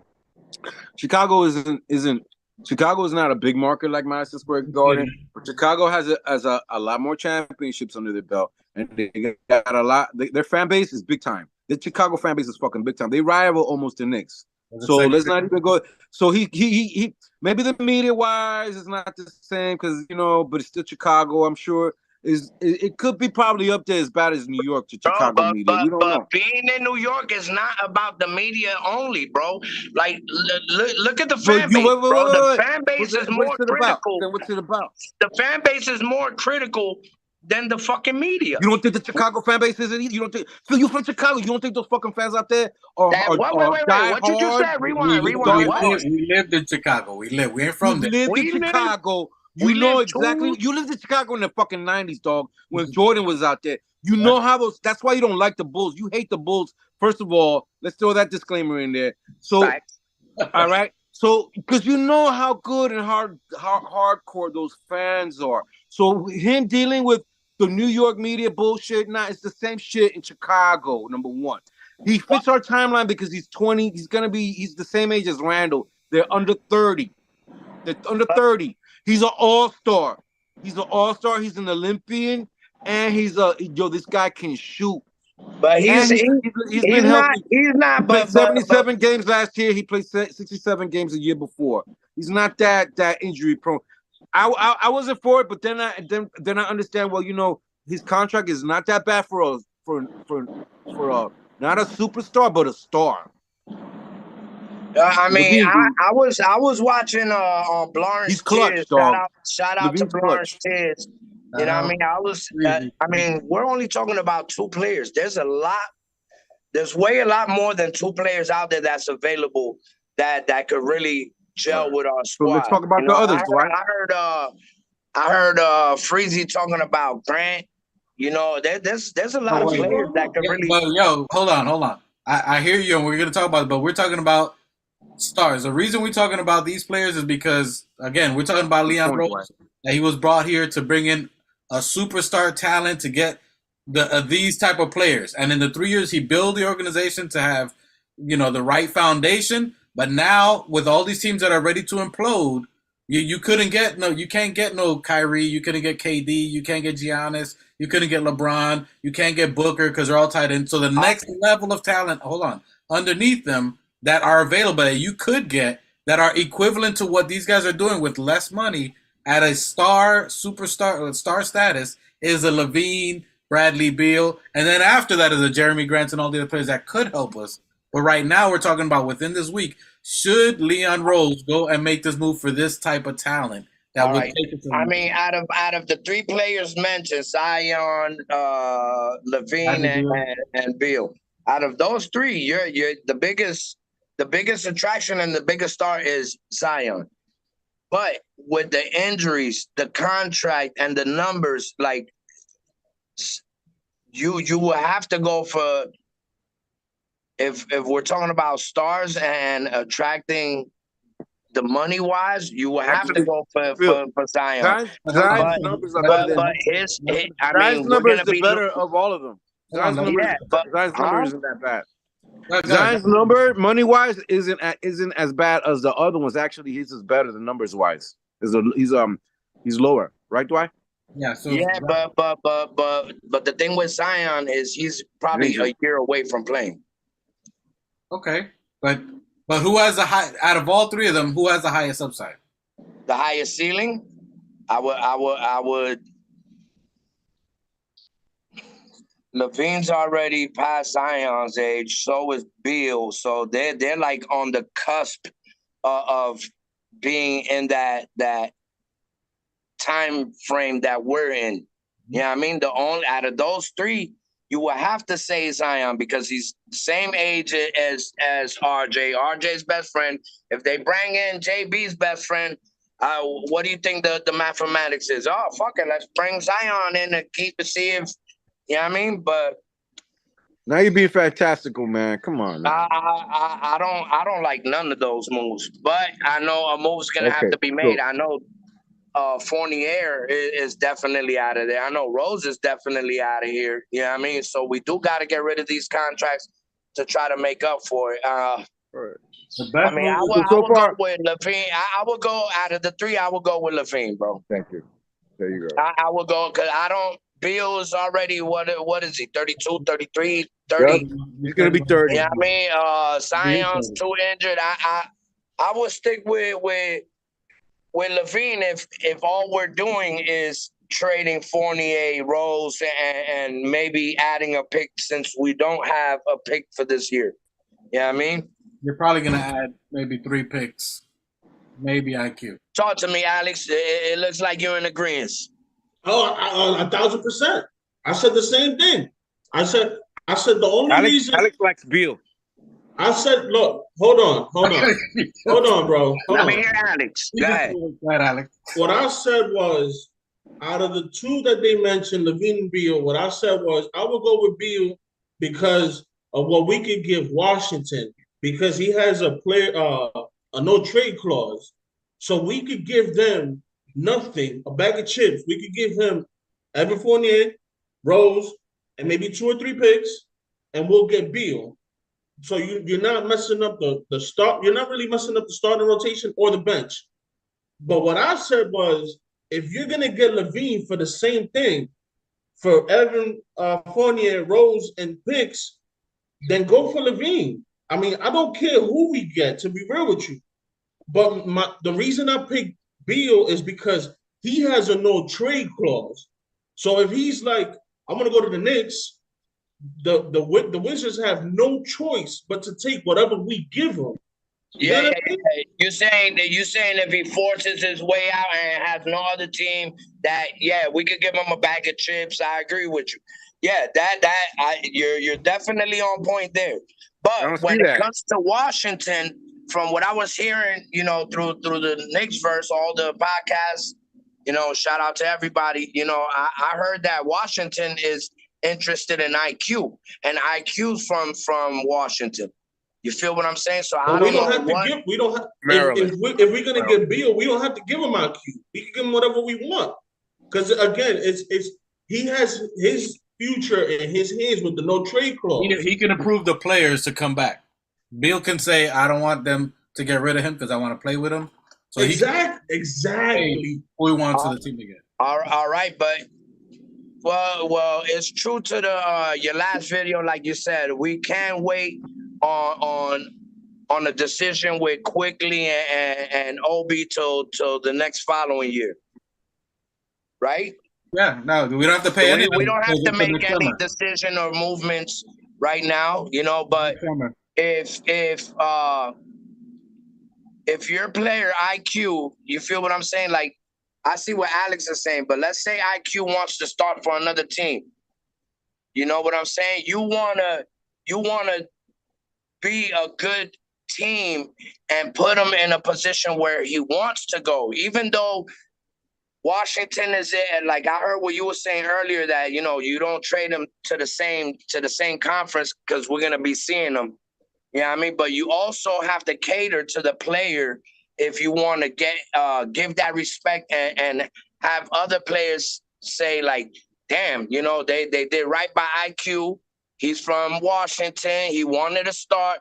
They put him in a position of, you feel what I'm saying? You always want that camaraderie with the players. You like, especially when we're rebuilding our culture. You know what I mean? And I'm pretty sure everybody sees what we're doing here in New York. We're right around the corner from, you know what I mean? So what Butler did, I mean, he disappeared more than Randall in these playoffs, even though we're not talking none of the above. But like, for a lot of people that have been complaining about Randall, you know what I mean, you got to take a look at what Jimmy Butler did. So, I mean, if you're comparing those two and Jimmy Butler took them to the fucking finals, I think Randall, JB, and the players that we have right now, we could have easily, took it ourselves. So I just think we're one good player away from getting to the finals. You know what I mean? But for me, I would take I mean, even though we haven't talked about it though, you already know KP is, I think, the next subject we need to talk about because we can't keep having this conversation and having KP in the back burner. Because we'll bring that up. We were just bringing up these. So as far as fit on there, we're talking about it. So if we're talking, I mean, as a fit, I mean, you could send Mitch the same way you said about RJ. Mitch would definitely come off of Mob Deep. You start, I mean, and it's also what we do with Hartenstein as well. So you're gonna have to move. We're already cluttered there, but Hartenstein is no KP. No, you'd probably move him with that $9 million for money. Yeah, I mean, so I don't think Hartenstein is a KP, but Hartenstein's got heart, man. He plays with a lot of heart. He makes a difference out there. I mean, bro, listen. He doesn't score like a KP, but you know he's a better defender. I think he makes a better. He's just as good a rebounder. He's a hustler out there. He makes a difference. I think I would rather send IQ home, so he can have a team to lead. You give him what he wants. You're sending him home. I don't know if he wants to go home. I don't want to break up the Knicks, but if you were going to make a trade for KP and you're going to send somebody over there, you would send IQ, you would send maybe Obi, or you would send IQ, or you would send Fournier so that you can add more to their shooting. He adds a little bit of defense, and he's a good point guard. If you want to be a point guard, he would have a good team to run out there. He's surrounded by shooters. And there would be a good, decent team. So let's talk about him. So KP, he has a $36 million. Is it 36 or 31? I think it's either 36 or 31. I think it's 36. 36 million. So he can opt into that, and then he can basically, I think Ross said it today, bet on himself. So he makes it 36 mil. He only gets that 1 year deal. Whoever gets it, that'll be whoever trades for him. If they trade, if he decides on getting traded, that frees up 36 mil from their salary, which that helps Washington. So even if they don't get any picks and he signs at 36 and they trade him and maybe only get picks because the team ain't going to give up a lot for him, they free up $36 million, maybe get picks, maybe IQ. That does help. Does Porzingis help us? What do you guys think? You think that does Porzingis help us, Alex? Tell me your thoughts. I saw you shaking your head. Tell me your thoughts on a Porzingis to New York. I'm not with it. I don't like it. I don't know. I just part of it is like the way he left. I got a sour taste in my mouth, and I kind of don't want to. That's that New York. Yo, once you shit on me, nigga. It's just like I don't want to go back to that waterfall. All right, let me ask you a question, Alex. Bro, when KP first came to the Knicks, bro, he was playing like a dog, bro. He was playing tremendous defense. He was hustling, diving, like he ain't get the nickname Unicorn for no reason. Yeah, he left a sour taste, but you got to remember he came in an era where Phil Jackson was at the helm. Yeah, I mean, you had Carmelo Anthony in his ear. You had his older brother trying to get fucking position in the Knicks organization. Like, yeah, I mean, and I didn't see the full interview, but from the rumbles that I heard, the little interview he had, you know, he copped his deuces. It looked like he learned. You know, it's like the same way like when LeBron went to the Heat for the 4 years. It was like a college. Yeah, I mean, going through the college stages until he matured and learned how to. Yeah, I mean, Cleveland. I don't know. Hey, Alex, hold on. Think about it this way, Alex. He repented. Hey, he repented. Hey, look, we was all mad at Julius when he stuck out the middle finger and all that. Come on, when you come back and you make up for the shit, bro, niggas forget like yesterday, bro. He manned up. Listen, that's big. That's New Yorker. You manned up. Listen. He may have repented. All right, I got nothing against the kid. I hope he makes his money, but I'm not the Most High. I'm not going. You know what I'm saying? Welcome him with open arms. That's not my job. At the end of the day, I'm a human being. I'm flesh and blood, and I'm just like a scorned lover at this point. You know what I mean? Like I just don't want nothing to do with him personally. Like this, Get out of here, bro. You did what you had to do. You know what I'm saying? And we had a good time. But after you ended it the way you did, you talking trash and all this. I'm done with you, bro. Like, get out of here. I'm not going back to you. Listen, you got to remember, his brother had a big control over his mentality and his guidance. It's like, I can't blame 100%. Yeah, he did say some shit because he's the one getting paid. He's the player, but a lot of his shit was mentally guided by his brother. You know what I mean? His brother was the one making him say strategical things, and whatever strategical moves that KP was like really being outspoken about or made moves about. Coming to the front office, it was all going to his brother. You know what I man. Yeah. Listen, okay. Listen, I just want to say this. I just got one thing to say about the subject. I mean, I got no disrespect against anybody that wants him. I got no problems with him or whatever. Me personally, as a human being, I want nothing to do with it. That's it. That's just it. All right. Let's talk realistically now. Out of Beal, Levine, KP, and Zion, who's really a better fit with KP? Like who's the better baller out of all four of them? I still right now. Levine and Beal. You asking like right now at this point? Again, for fit and what? No fit, no none of that. Why not? No fit, like, who's the better baller right now? Levine and Beal. Yeah, Levine and Beal. I'm going Beal. Dwight, read me the numbers. Who got the numbers out there? I got the salary. I got the salary numbers, but I was looking at that. They're in the top 50. They're in the top 50. Mike and Alex, whoever's close to the computer, let me get. I looked at the last year's season average. Who was that? What was the average? If you shut up, I'll tell you the numbers. Talk. Chris is 7'3", 240 pounds. All right. Points per game. He's 20. He's 23 points per game. He's a little over 23 points per game. He's about 8.5 rebounds per game. Average. Hold on. I'm sorry. Are we doing career or just last season? Just listen for Beal, and I know the stats for Beal and Levine. Levine is scoring 24.9, about 25 points a game. How many rebounds?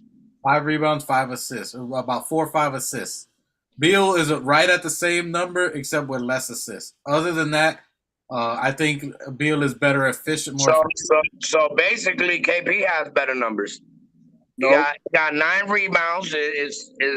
Rebounds is mad important. That's 4 more rebounds than Levine, 4 more rebounds than Beal. But you can't compare that, bro. Like, that's a center and a guard. Like, that's 2 different positions. But numbers are the numbers. We're talking about rebounds and we're talking about numbers. You know what I mean? So, like compare to minutes. You gotta understand. Every rebound is basically 2 points if you play the right way. No, Phil. I think. To me, I think of all of them, for me, it would be Levine and Beal.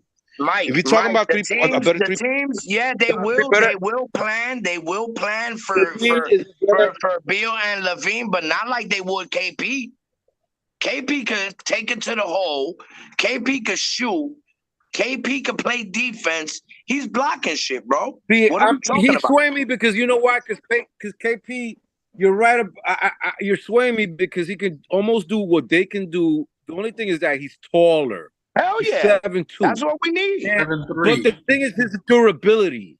This is my thing, is that he's not as durable. Of the 3 of them, but when we talk about Levine, then Beal, then Porzingis.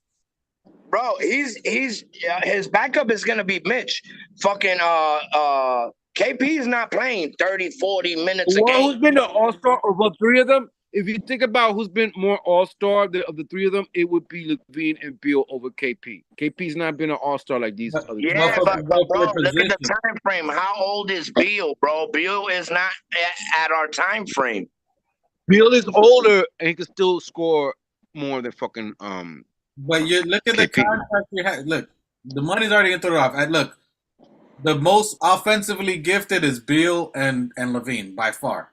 Physically scoring offensively by far.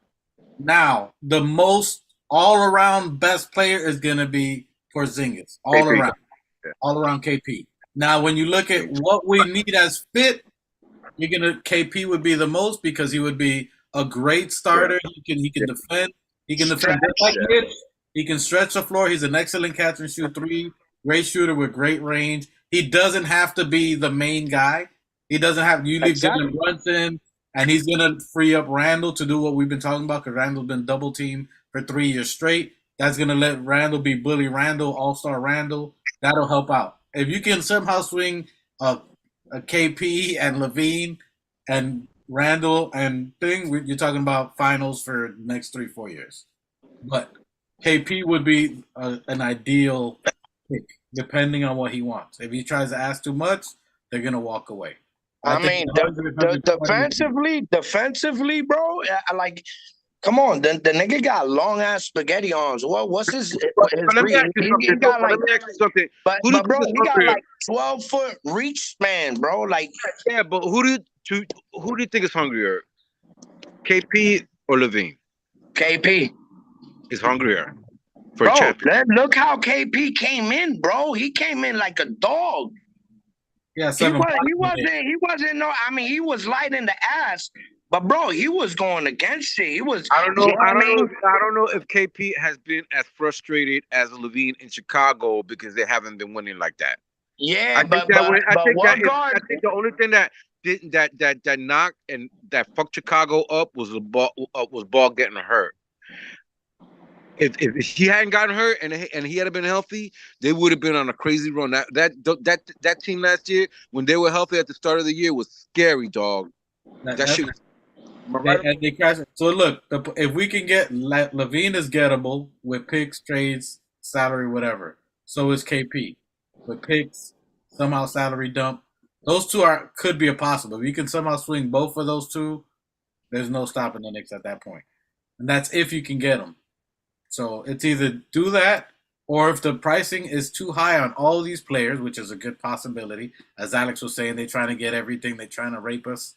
They're trying to tell us, show me the money. If they try to go all out and get up, we don't have to. We can stand pat the way we are.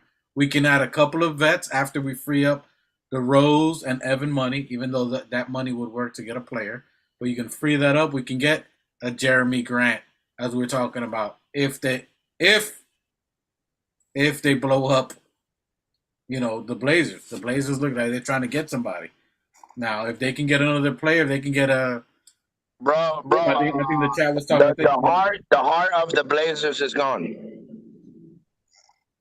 Dame is leaving this year. That's a fact. He's going to Miami. The Blazers are definitely blowing it up. If Dame leaves, which he could go to Miami, he could go anywhere. And I think,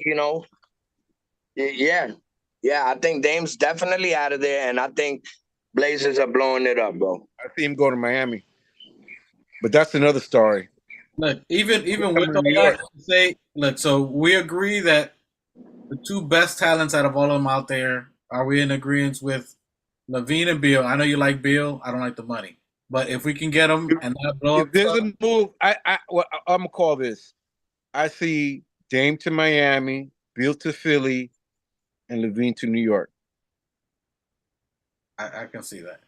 Listen, I'm not mad at that. Who did you say was going to Philly? It's all Philly? about what we give up. That's my thing. Beal to Philly. Beal makes sense at Philly. Yeah. If we make a swing, if we're trying to make a swing and get someone, and by the way, again, you ain't know Phil, but Levine is CAA. He's in the Leon Rose. He's in the mafia. He's in the CAA. Levine. His agent is from CAA, which is Leon Rose's ex Yeah, but hey, that like you say it a lot. You know what I mean? I think Leon Rose is too Jew. You know what I mean? When it comes to making moves like that, they're real strategic. They're real strategical. They are real strategical and calculated with the moves that they're making, bro. But why were they making all these frugal moves? Why were they making these contracts? It's only to make a swing. It's only to line it all up so when they have an opportunity to get. But bro, there's not a free agent out there is that guy to get us, bro. Like we did a lot of shit to move away from yeah, you're right. Now, right Spider. now, the only ones Yeah, out there that are that guy are the three we're talking about: Beal, Levine, and KP. It's like, do I say you got tiers of guys who are available. The top tier guys, the ones who are ballers, got good numbers, are Beal, Levine, and KP. Those are the ones. Those are the ones you're gonna go after that are attainable. Right That you can listen. All right, we're not thinking like Leon Rose. Then you go talk about and Tibbs. Talk about. We could compare and talk about the other guys and compare their numbers. If we have all the numbers in front of us and compare the numbers, who's the best of all the available guys now currently? When after the draft, we got the draft, and then we got the free the free agency. What moves, if any, we're gonna make? No, the moves that we're making accordingly is to the moves that we've been making the last 2-3 years. The culture is defensive culture. We're good. New York is known as a defensive culture. That's what Tibbs is bringing here. And if it's not gonna be a player that's gonna go hard and hustle hard, I mean, I don't see Tibbs and Rose going, to make a major swing this year. I think they stand pat. If they're not gonna go, bro. What killed us in the playoffs? What killed us in the playoffs? Injuries. Thank you. Injuries. What killed us in the playoffs? Why didn't we advance past Miami? Julius. Shooting, and we didn't have. We had no shooters. We had no shooters. Okay, and someone else. Injuries. Okay, that's besides injury. Why offensively didn't we couldn't score? We didn't have a dude who could. Well, I mean, no. Look, why we didn't go far has a lot to do with Tibbs, because Tibbs is not. Yes. Is Tibbs what? Was Tibbs on the court? Was Tibbs on the court? Speak on it, brother. Speak on it. Hey, all right. Tibbs was not on the court, but you make moves accordingly, bro. Tibbs, Spoelstra pulled out 3 guys that didn't even make the drafts. We got we got Deuce. We got players that could have stepped up a lot harder than the players we had on the floor, and Tibbs didn't make that adjustment. Who was it? Who would you saying? Deuce would have gone out there and gave you 20 and hit threes. No, I'm saying if you put the right players in don't say right players. Give me a name. Who in our bench would you have put in who would have given you 15, 20 and shoot threes, which is what we needed when they were shooting zone? Who was going to shoot us out of the zone? I would have took Hart out. Hart was trying to do too much. I would have put Grimes. And then when we was falling back, on defense, I would have put Deuce in. Grimes had a shoulder injury. It was injuries. Grimes had a shoulder injury. IQ had an ankle injury, and Randall had an ankle injury. And JB was playing with a hand and an ankle injury. We were playing with injured. And so we were trying to put the load on Hart. All right, so everybody in the playoffs is injured, bro. Don't give me that. Don't give me that. You said right there. If JB was injured with the hand, why don't you tell him to sit his ass down and let go? Who you gonna play? IQ. Who you gonna play? I mean, IQ wasn't playing. You gonna put IQ in there? So IQ had a broken ankle. So who are you gonna play? Who are you gonna play after IQ? Fucking Deuce. You gonna play Deuce a little bit better. Yeah, I forgot IQ got all that combo. All that to say. You need another dude to give you the buckets and another head coach. All right, let's say the head coach. Listen, I as much as I don't like Tibbs not adjusting, Tibbs has been adjusting as time goes. You know what I mean? As time goes, Tibbs has improved. The same way the players improve, But- Tibbs has improved. But you're right, Phil. But you're right. On the bandwagon. I'm not on the bandwagon of getting rid of But Tibbs. it still pissed me off that he didn't play Rose and he didn't play Fournier. Like I've been saying the whole season. Yeah. You could have did that. No, you talking about Rose, who had a broken freaking thing on his hip. He wasn't injured. He wasn't injured. He was injured. Rose He was. didn't play in 6 months. When they Bro, did you see what? Do you forget your memory? All right, but bro, you don't need a guy with one hand. What Rose did? Okay. Let's say he did that. The last 2 times when he was in Chicago, tell me if I'm right or wrong, Alex. When they said Rose, when they said put him in, when they put him in on those plays that he made, how many times did he make? He hadn't played in 6 months, and they put him in the game, and what did he do? and he hadn't played in 6 months, dog. But you said put him in. You just said to throw him in. You keep him playing like you put him in the system. When JB got injured, he should have been prepping Rose to get ready to bring his ass in. He should have been prepping fucking Fournier. Be like, yo. Backups. Like, they had needed to have the confidence that they can go in the game. The coach is going to have him in the game sometimes. Maybe not all the times. But that the coach didn't play him at all. That, okay, now you're fucking making me argue for not having Tibbs.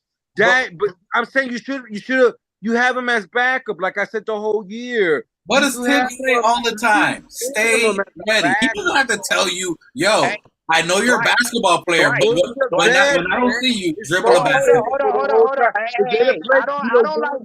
I don't like Fournier, but Fournier shows up. Fournier plays defense. Fournier can shoot. Like in that type of time, I've seen Fournier come in frozen ice cold and still put up numbers, play some defense, at least try. Like Cat Williams said, at least you could do is try. He does. At least you can do is try. Try, nigga, try. Try And something, anything. I don't want to get rid of him. I don't want to get rid of him. But like I said, he's improving as well. Yeah. Look at how Spoelstra pulled. He went in 11, 12 deep. Niggas, when niggas is falling, that's why there's 15 players. But he went like all we got is 9 and 3 water boys and a cheerleader. But he went deep after those players. One broke his hand and the other one destroyed his knee. He had zero choice but to play the bench. And what did they do? They got Kevin Love and they got the other dude, the twin, and they're the ones who showed up. They got them on the waiver wire. It wasn't that they had them the whole time. They got them at the last end of the year, and these are experienced players. One's a championship player, and one was already just getting out of a team. So he didn't just pull it out of thin air because it wasn't Hightower or Highsmith, whatever his name is, that won him the game. It was those 2 players that they got at the last minute from the waiver wire. One was an old champion, and one was the other player. And they played okay. Vincent played the best out of all of them. A dude he pulled off the bench who's been with them for 3 years. Or undrafted. All that to say, what? All that to say is this show is sponsored by Coca-Cola. Hell nah. We ain't getting no sponsorship. Show us the money first. Anyway, so a lot of people in the chat think that we should be standing pat. Especially Keith. I agree. We got some smart niggas in the chat. We need shooters, as what Keith's saying. Lacks perimeter shooting, which perimeter shooting. Salute the coach. You know what I mean? Salute to the chat. Alfonso Scott. Everybody, we appreciate y'all in the chat. Appreciate y'all comments. This show, today's show was, do we make a swing for a star? That's the whole purpose of it. We tried last year with Donovan. We were willing to trade RJ and a pick and Obi. So that lets you know what we were willing to do. We're willing to move RJ, Obi, and picks for a star. It didn't pan out. So do we make that move? Is Lavine and Beal better than Donovan? All right. Look at what I agree with Keith. With Keith Watkins, you know what I mean? He said we do need shooters. You know what I mean? And Tibbs is not the issue. So yeah, we do need shooters. KP's a shooter.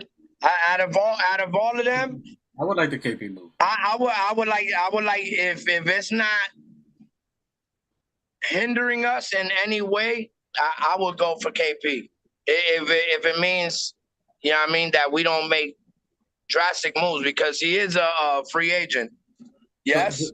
Yeah. Well, he has until next Wednesday to say he wants to either. Well, I don't. Listen, players and teams are real strategical. You know, KP went on this interview, Cop and Deuces. He is most likely trying the same way Alex said, Beal could force his way out. I think that role is on KP right now. I think KP knows that they can't get as far as we got. You know what I mean? They're already negotiating right now. He could see himself as the missing piece. He knows New York is the biggest market, and everybody knows if you win in New York, you're a lifetime fucking. You might be a statue. I mean, I don't know about that interview. Everybody talks about the interview and what they read about his body language and what I didn't see it. I'm not. I heard it. I listened to it. I didn't see it. I listened to it, and he was very.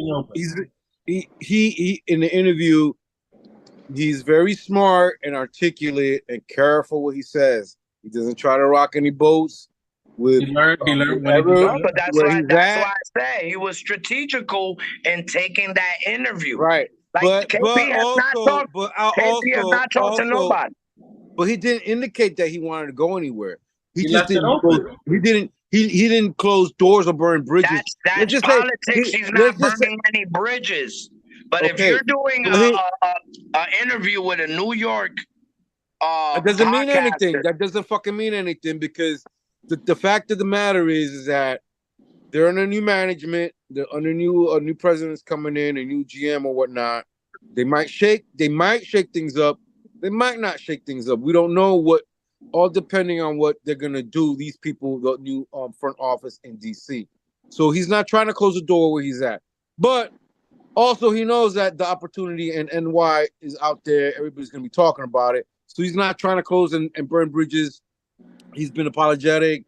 And he said all the things he needs to say. You know, I was younger. It wasn't really me. I know better. I don't know even if his brothers are even in charge. I doubt it. But that makes it better for New York to come and say, and it also would be great if he came to NY. You know what I mean? So he's not trying to burn bridges. But he's also not saying that he doesn't like it where he's at. They like where they're at over here. It's nice over here. You know, it's still the capital of the fucking world. And, you know, but it depends on what the management, if they want to continue or rebuild. So it's not, but their arena is not MSG. That's for sure. No, but look what they did. They got a brand new general manager and president. They got a brand new front office. And the first thing you hear about once that front office comes in is that they're willing to move Beal. They're going to blow it up. Doesn't make no sense for them to keep this $250 million player, which they shouldn't have signed him last year, but they did. So they're going to get all their players and try to get as much assets as they can. They're not going to pay KP if they're getting rid of Beal. KP could say whatever he wants. They're not going to stay and keep him. They're going to get rid of Beal. Maybe they could do Kuzma because he's young enough and he's got some kind of talent. That's another thing. He says he likes his relationship with Kuzma and the other guys over there. His relationship with them, their chemistry right now, they barely made it to the play-in, right? They're still a little bit competitive. They need to make some tweak. I don't know. It all depends if the management wants to continue. They really weren't that far, and he likes the chemistry. He's trying to say they were 10th. There was a 10th, wasn't they? But he also said that his chemistry with the team he's in right now, he likes. He gets along with the guys. He likes his surroundings. He likes his environment, and he doesn't know what, but he's still open to, you know, whatever happens. Mike, every player, right, their publicists always have like a little, they have to say these political, I love my teammates. No. He said that. I never leave Washington. He said that. It's politics, bro. Right, so we'll go back to that. By the way, I agree with Keith, bro. Yeah, if what he said, yeah, if Fournier had to guard somebody, he would have got cooked by Strus and Martin. Absolutely right. He would have got cooked. But that's another thing about Miami, bro. But the thing is that Miami not only fucking smoked the Knicks, they smoked all these other teams. They smoked every other team. So it wasn't just that. So we underestimated these guys when they played us. We were like, "Who are these nobodies?" You know, they we're playing injured. But these guys actually went all the way to the finals. Yeah, so but you also got to give them credit. Let's keep it a buck. Let's keep They it a not buck. only would have smoked our team, they smoked the Bucks. Listen, they didn't smoke Philly. us, bro. They smoked Philly. They smoked the Bucks. Isn't that part of coaching though too? Like underestimating a team. Listen, you guys are gonna take this all way those other teams underestimated them all the way up until except Denver. But all those other teams also, as the Knicks, underestimated all these guys, right? No, all these undrafted guys who kind of did, right? Because they not only us and the only thing that stopped us from beating them was injuries and shooting. That's it. But whatever. But you can't say that they cooked us when we only. If Brunson hit 3 of his 7 shots he missed, we're in a different combo. Mike. Leave Brunson out of this, bro. Leave Brunson out of this. I mean, Dwight's right, and so is Coach. Coach said we were 2 games away from the Eastern Conference Finals, bro. So it's not like they cooked us like that, bro. They didn't cook us. We was 2 games away, and yeah, they did. The Heat did. Randall was not 100%. He was hurt. All these. We had no IQ. IQ was not a difference maker. We thought he was gonna be. He for some reason didn't start well and then got hurt. Okay. Because he probably didn't start well because he wasn't playing like a hot name. Just somebody that maybe to help us out. No. Wait. Can you repeat that? Because y'all were both talking. No, I just want to. I want to mention the name to see how you guys feel about it instead of KP. No. What about Alec Burks? I'll take that. Alex is a no-brainer. Alex should be the first thing already. The first signing we do after Josh Hart. To me, that's I totally agree. That's why that's why I said the conversation, bro. It's a variety of players that we could sign right now for a bag of chips and a ham sandwich. You know what I mean? And but the point of this is, and I got it. And to be honest, I think we should stand pat and add players like that Alex Burke to get us to the next level. That way it gives us more negotiating room. So when these teams that do these crazy switches and trades, and when it doesn't work out for them, come trade deadline, we're going to have a lot more leverage and we'll have less that we got to offer out to them. That's just my opinion. I think about the year. I agree. I said we sign Alec Burks and stand pat. That's my moves. I like that better than KP. Let me bring this out because the chat's been talking about it. There's been rumbles about it. What do you guys think about Cat? He's Dominican, and we're all Dominican here, so it's a little sensitive subject to us. Hey, Cat, yo, this is the double PH, the new Knicks right here, yo. Dominican, 100% full breed. You know what I mean? Bro, listen, sorry, Cat. I don't know if you eat like diet flavored mangoul or but bro, you all half, bro. Like, nah, I'm not with KP. KP is not a New York type player, bro. If he had, bro, Jimmy Butler took the whole bench. Jimmy Butler took the whole bench and spanked Cat. He said KP. He knows you. What? Carl Anthony Towns. Yeah. Cat. That's what I'm talking about. He said KP, bro. He said KP. Oh, look, sorry, él dijo KP. I mean, Cat. Él dijo KP. All right, my bad. No escucha lo que está diciendo. Está loco. Jimmy Butler. No, que no, está loco. No, we're Dominican here, bro. We stand by our people. What's up? Nah. What you mean? Hold on. I'm not standing by Cat.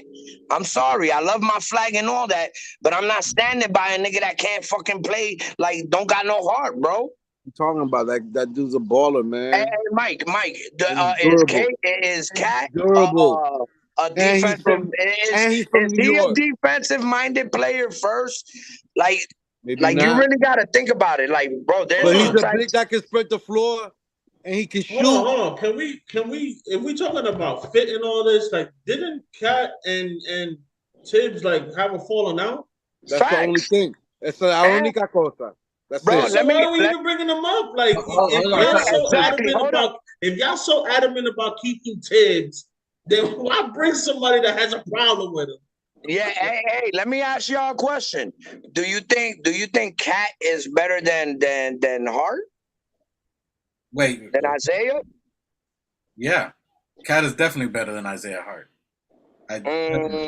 Pero ¿qué es lo que la gente sabe que tú estás I think Isaiah got more. esa vaina, I think yo, Isaiah esa got vaina. more heart. Tú estás loco. I heart.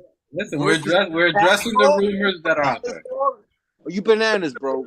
Wait, what'd you say? Bananas, nigga. You be smoking bananas, yo. What? Cat versus Cat is not better than Hartenstein? Is that what you said? You saying Hart is better than Cat? Hell yeah. Hold on. Wait a minute. I don't know what kind of trees that you got. You're saying Hartenstein is better than Cat. Karl Anthony Towns. Who, me? No, hold on. I want to say Machete. Were you indicating? No. I'm saying, is that what he's saying? Oh, that's what I thought too. Are you saying that Hart is better than Cat? I say Hart got more heart than Cat. Okay. And we need niggas with heart, bro. Like, bro, Cat. Nah, bro.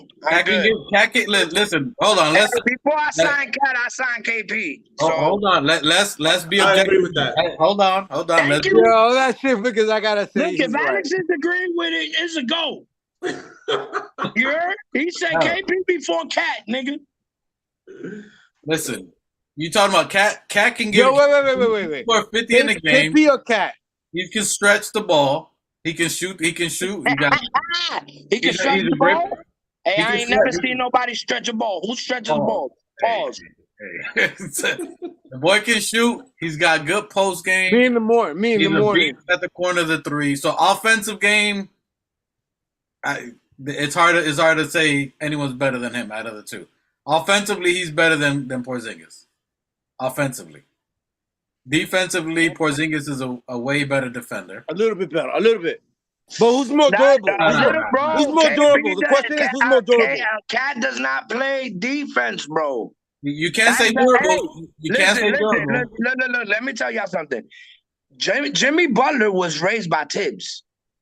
From beginning to you know what I mean? His first 4 years, or I don't remember what it was, but it was always with Tibbs. Jimmy Butler is a Tibbs type player. He went to Minnesota and saw that Cat wasn't built, how Tibbs like niggas being built, and called them out, played them with the bench, and spanked them. Listen, that don't happen to a Dominican, bro. So don't give me that Dominican flag stick together type shit. Nah, bro. There's a lot of flagrant Dominicans out there too, bro. I love my flag, but then, bro, I be seeing a lot of flagrant shit. We ain't gonna bring the nation. I seen zesty ass Dominican artists. Hey, we ain't going. We talking basketball. All that other stuff. I'm just saying. No, we talking about Dominicans. We're talking about Dominicans, and we're talking about. We're talking about NBA. Right? I do not stand with that, bro. Cat offensively, he's probably better. Unique's opinion doesn't necessarily reflect the Organic Fanatics show. Yeah, that was me. Anyway, let's keep it. Let's contact the new Knicks. Smoke with Cat. Tell Cat to bring the smoke, bro. I'll play Cat 1-on-1. Bro, if he can beat me, you'll get bodied. If Cat can beat me at 49. Anyways, let's talk real basketball here. Cat Williams. Yeah, you're right. He can ball though. He can ball. Hey, keep it there. If Cat Williams comes to play for the Knicks. So listen, Karl Anthony Towns contract. Let's listen here, right here, 22-23. He makes 29. Well, we already passed 2021, so he's only making this year. He's only got 33 this year and 36 next year. That's 36 too much, and that's 33 too much. 33 million and then 36 million. That's all he's making for the next two, and then you can resign him. So you get him for 2 years, 33 mil each year, and you got someone who can not only space the floor, he's a good passer. He can score 50 in a game. He did miss almost 30 to 40 games last year on that hamstring or the calf. No, the calf strain. It's the only thing that's suspect. I mean, to miss that many games on a calf injury It's very questionable for me. That's one thing. Hey, wake me up when we done with this topic. I'm just asking the people want to know. 36 games. Coach said he missed 36 games. Am I right? 36 games on a calf injury. So you're talking about injury prone. That's something huge. Can that be reoccurring? These are all the rumors that are out there. For Cat, only because of defensive reasons, I would pass. I like him offensively. I think he would flow. Now, if it's either him or Randall in that position, Cat and Mitch, that's interesting. Are you reading the chat? Coach said Cat is CAA. Yeah. Coach also said, where did people get that Tibbs don't like Cat? I mean, hey, listen, I'm just going by what the media says. I'm going by what, you know what I mean, all the outlets say out there that apparently Cat is he likes to play video games more than actually like work on his game or whatever. And you know how Tibbs is, you know, always talking about, oh, you gotta keep your head in the game, blah blah blah. Listen, all I know is if you wanna have a discussion about Cat, at the end of the day, tell me what we giving up for Cat. Hey, that's exactly what Keith said. Keith said, I don't think Rose will give up all the picks it would take to get Cat. That is exactly what Alex was saying, bro. Like, shout out to Keith. Bro, these are not players that would look at the moves that we've been making. We've never paid for a player or made any major trade for players. Yeah, I mean, that's my thing, bro. That's my thing. And I said it earlier. I don't care if his last name is Beal, Levine, LeBron, Donovan Mitchell, whatever. If you want to entertain a trade, let me know what we giving up and if it's beneficial at the end. And because at the end of the day, like I said, if it doesn't move the needle forward, then why am I even talking about this? That's why we're talking. That's why we're talking about this. I agree with Alex, bro. Listen, we got to the second round, so I don't see Rose. It's like Coach said, like we're not gonna make any major moves unless that move is gonna get us to the finals and possibly, bro. Look at what we gotta face. First of all, it's the Denver Nuggets. So basically, what you gotta do is match what the Denver Nuggets is doing, bro, because they're gonna have it for a long minute. They not moving nowhere no time soon. No, you wildin'. They got their chip. And their chip is ghost. That's it. They played a struggling Miami Heat and beat a crippled team, bro. They didn't ball out anybody. They didn't ball out anybody. You can't have it both ways, bro. You can't have it both ways. We're talking about they were number one in the Western Conference. Mm-hmm.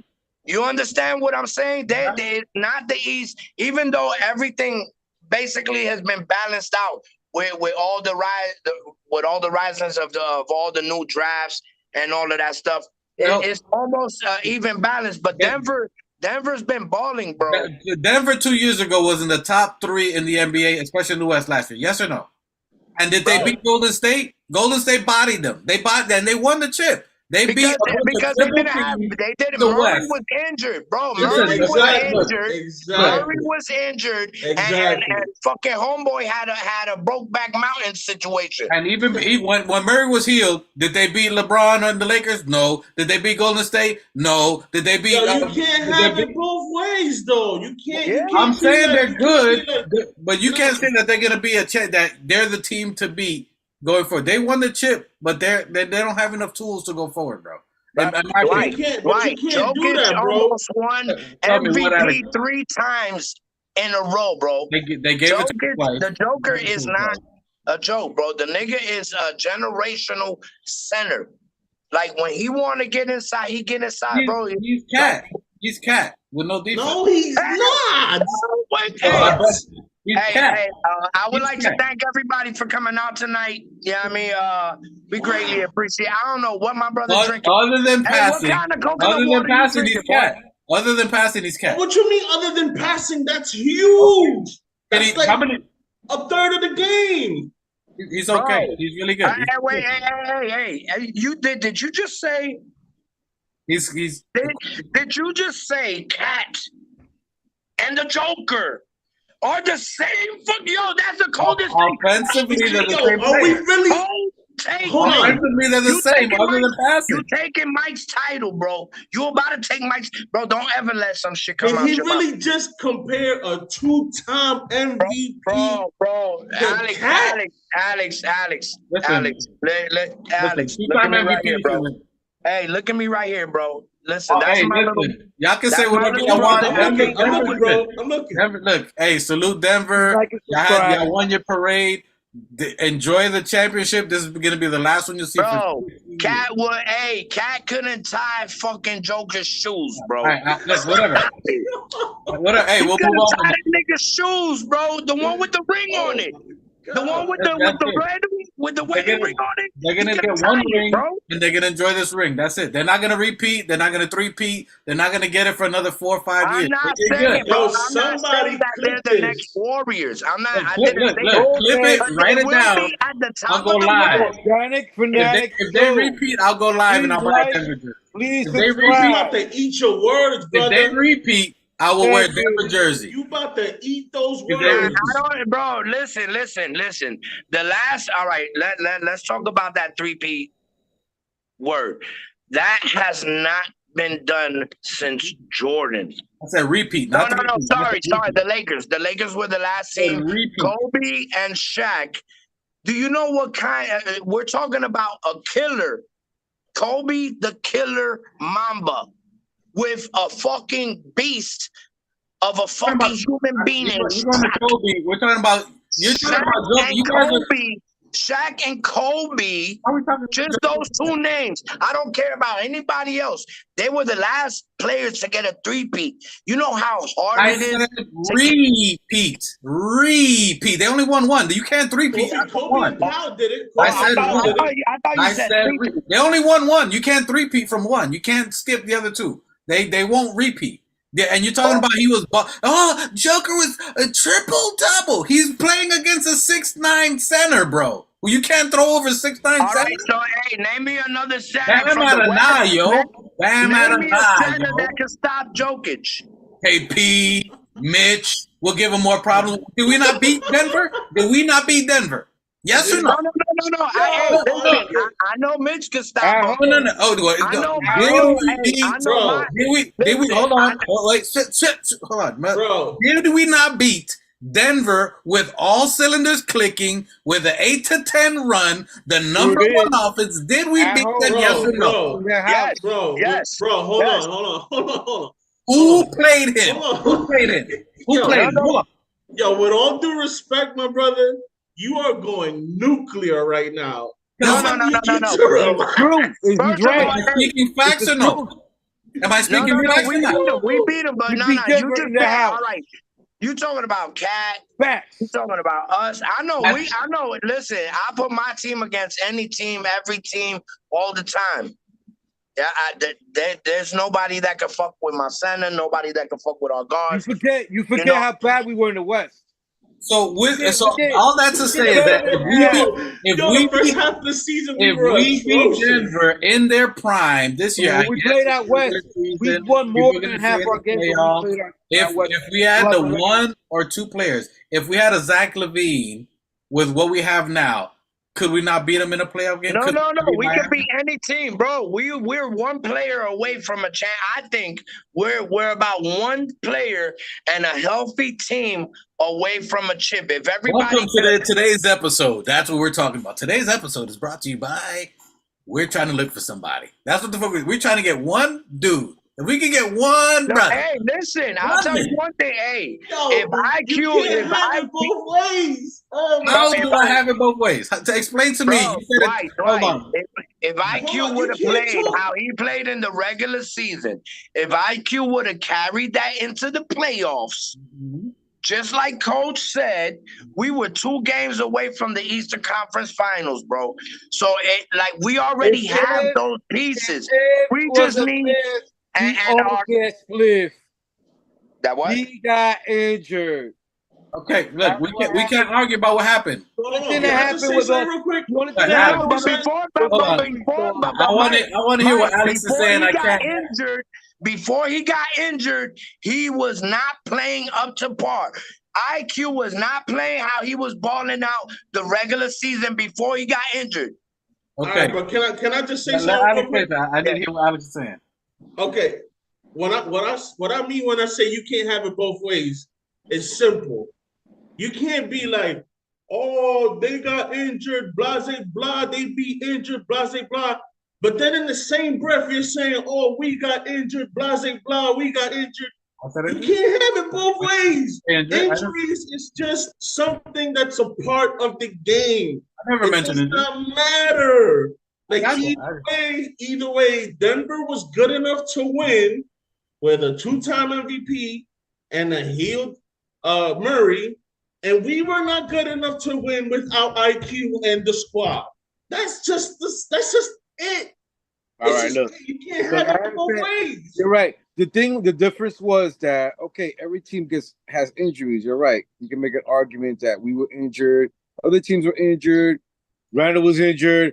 Butler was injured. The difference is that we had injuries to key players, guys who got us to that moment, to that situation where we were supposed to, if we were healthier, if we had 100% Grimes, if we had 100% IQ, if we had 100% everybody. Randall, including, brother. Especially Randall. Right, that's the point he's making, right? That's point. My point.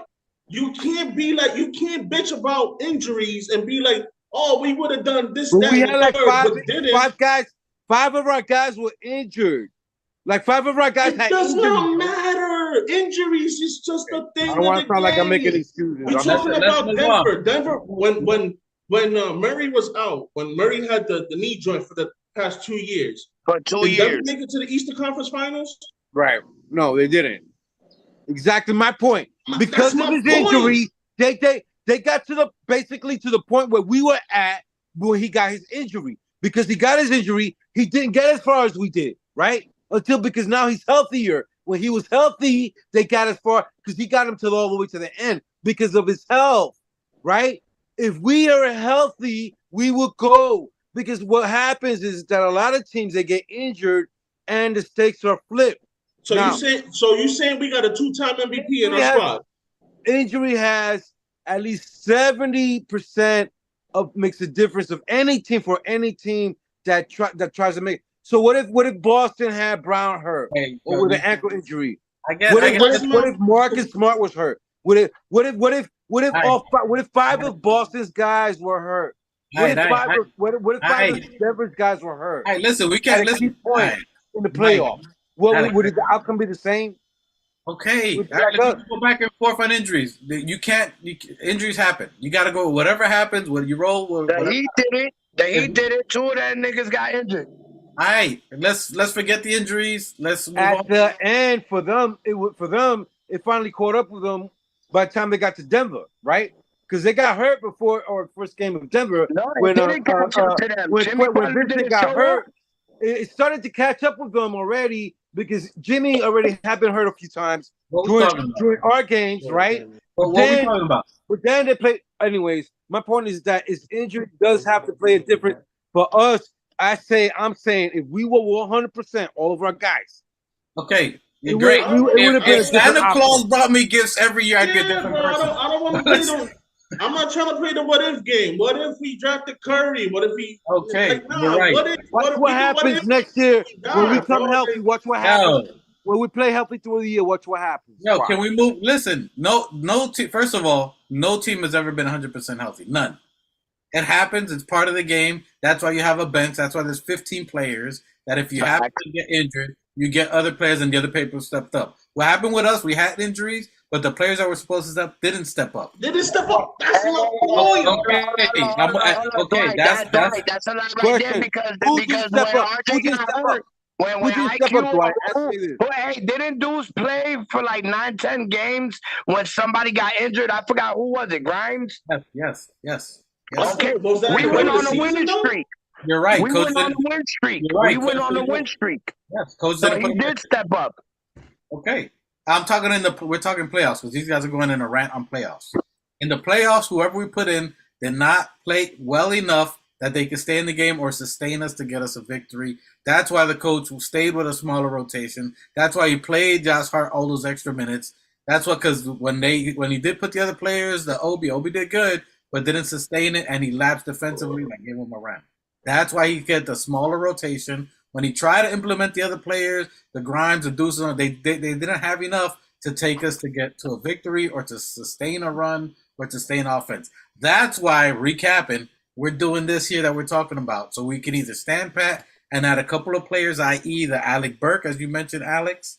Alec Burks would do great if we get rid of Rose, Evan, and we get that 3 bench pieces and Keel. Those three bench roles.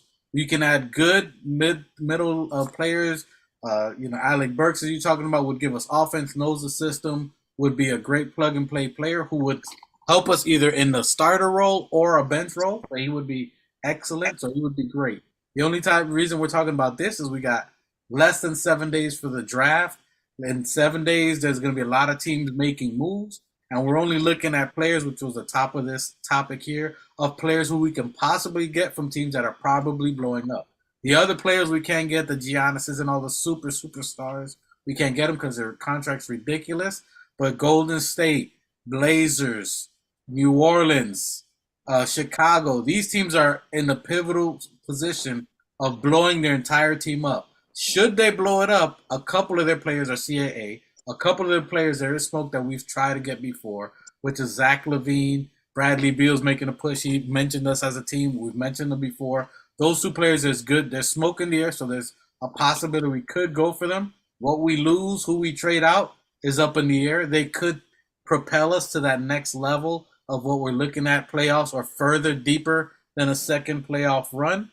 And then a Zion, we only brought him up because that's RJ's buddy. He's a superstar elite talent. He's not there yet. He could be a transition. He's not a superstar, bro. I said he's not there yet. He could be. That he's mentioned based off Zion is not a superstar. You know who's he's not Damian Lillard. He's not Durant. He's a fucking C-tier when star. He has played.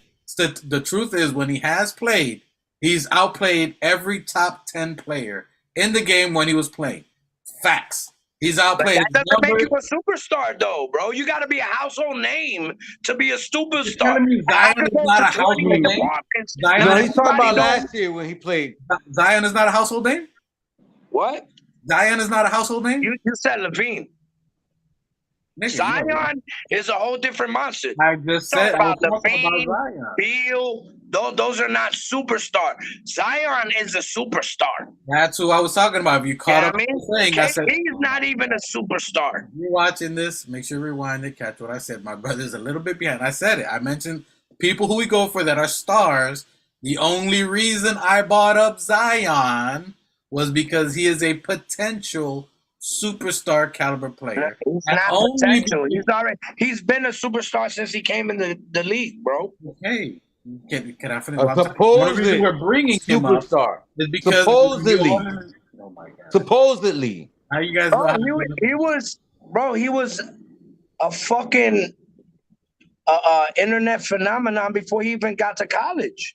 What are we talking? He was a superstar in high school. Yeah, in college he was. What are you talking about? So you guys, when he came to the league, he was already a stature. He probably got 8 billion followers. Okay, and you just said you wouldn't trade for him, right? No. Okay, I think the Knicks would say otherwise. Which is bringing up the possibility. Have you seen the doctor break down how he walks like a penguin? His knees are touching, bro. That nigga's one dunk away from having a half a leg, bro. If he lost 50 pounds and stayed 50 pounds off, he wouldn't be who they say he would be. If he lost, if he lost 58 pounds,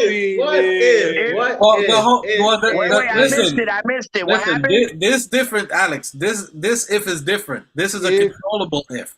This is and if I had $1 million, I would be rich. But you don't have 250 like Zion, and we have doctors that we can do that. We have the right doctors, the right dietitians. We have the right medical staff in New York right now, this very moment, that New Orleans does not have. We have the right motivation of not only the guard.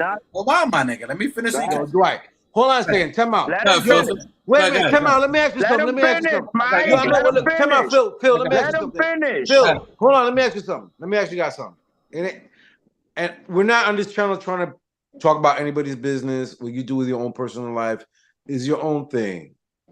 But my question is that, like I said before, we don't need those. His problems, he already has enough on his plate that he needs to take care of, right? He's got children coming from two different. Time out. He's got a lot on his plate. No. But hold on. Let me give my opinion. Let me just talk for like 2 minutes. Before you even get to the personal shit, he has basketball situations. Forget about the personal shit. Forget about that. I'm talking about what Dwight is talking about. That's including. Phil can talk to you about that all day long. But what I'm saying is that not only that, but Phil, first of all, let Dwight finish. Let Dwight finish, and then I can get back at roasting you. Dwight, go ahead. I mean, so I'm talking obviously what you're both saying. You ain't roasting anybody, man. Well, what I'm trying to tell you is that his personal life interferes with his basketball life. That's what you don't seem to understand. Because if he didn't have all this shit, all this baggage going on, he maybe could focus on being on the fucking court. That's my point. And so we don't need to bring that shit to New York. Now that you made your point, shut your box and you shut your fucking box. Mike. Come on, guys. Listen, Mike, let me... No. Mike, and whatever it is you smoke, put it down. Dwight, let me tell Mike. You don't need to be disrespectful because you're sounding stupid right now. No, you're not paying attention. You're not paying attention to the conversation. You're not paying attention. Because the first thing I said, if you look at Zion and the fucking doctors that broke down his physical, which will allow him to play basketball. He is nothing without basketball. Personal basketball, if his knees can't hold up, which has to do with him playing ball physically. And I just said, the first thing I said, he's one dunk away from having 1.5 legs, bro. Okay, guys, hold on, both of you. Hold on. I got you. Hold on. I got you. He has to fix his physical issue before he could get to the personal shit. All right, I got you. Hold on. So let me see if I got you guys right. Miguel, you're saying he has a lot of issues personally first that will bring a lot of drama to him when he's here. That's going to distract him from being focused on playing basketball. Is that right? Yeah, dude. I mean, Phil is saying the reverse of what I'm saying. He's saying that. I got you. Let me just hold on. But what my point, what I was trying to make is that he already personally has a lot on his plate, right? My point is, number one, in my humble opinion, I don't know what he's going through. He has all the fucking money in the world. It probably doesn't fucking matter. You know what I'm saying? He could have 20 baby mamas. He could pay them all off. It ain't any of my fucking business. But what I'm saying is that when you bring that already, that dynamic to NY with all the media and stuff going on, but what Phil's saying is that physically, that's what's causing him personally. But what I'm saying is the reverse. Is that I'm saying that his personal stuff is what's interfering with his physical, because he could be overeating because he's stressed. That's causing him to not be on the court or he could not be working out because he's out there fucking or having just young dude problems because he's 22 years old. And that's causing him problems on the court is what I'm saying. But regardless, you don't want to bring that. We don't want to bring that baggage to New York, right? We don't want to bring that. So that's where me and Phil agree is that we don't need that here, that immaturity, what he's going through. We don't need that attention here when we're trying to focus on winning a game. We don't need that distraction to distract Brunson, whoever the fuck is going to be here. We don't need that shit out here. Not only that, what about his taxes? He's in New Orleans. He said, "Oh, he's over there. He's not paying the taxes that he would." Mike. Now you're moving the goalposts. Hold on, guys. I got you both. That's why I talk, bro. I gotta recap what you guys said. I got it. So the point of this, and I hear both your combos. I hear your point, Alex. I hear your point, Phil. The point of all this that we're talking about, because we're going long-winded here anyway. We're giving opinions, which we have. But the whole point of this topic today was to see, do we make a swing for a major talent that's available? First of all, we never had an option or an opportunity to go any for this talent. We were trying to tank to get the first pick to get Zion.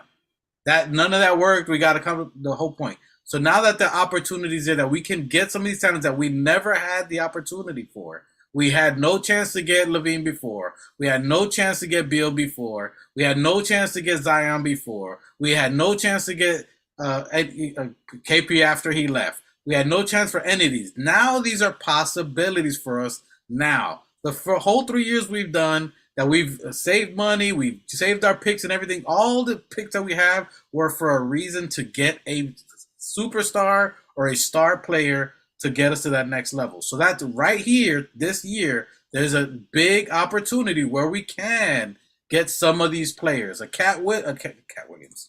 A Cat will cost way too much picks. I'm sorry, I keep saying Cat Williams.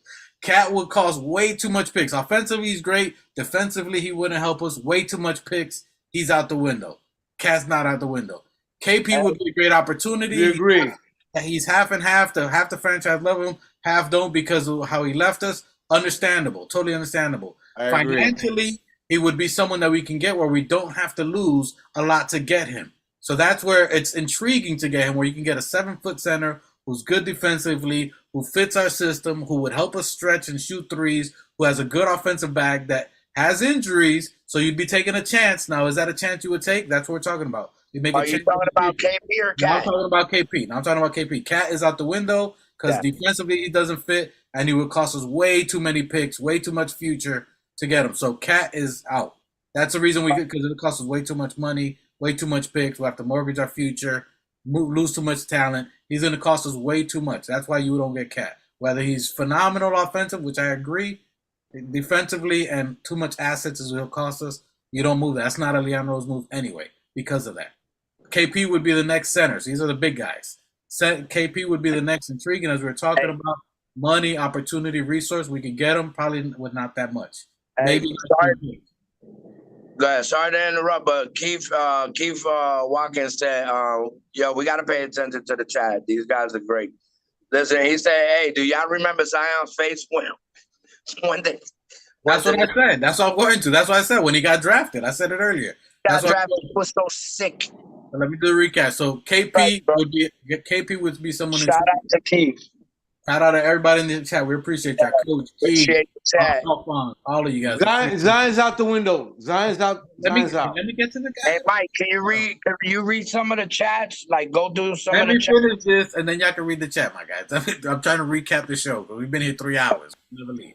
All right. Then we got KP, intriguing money, finances. He could work depending on what he wants. If he wants a big contract, if Leon's going to give him the 4 years, KP is a very high on the Richter scale that we would probably get. He's a high possibility. He fits our time frame. He fits our timeline. He fits defensively. He fits our what we need.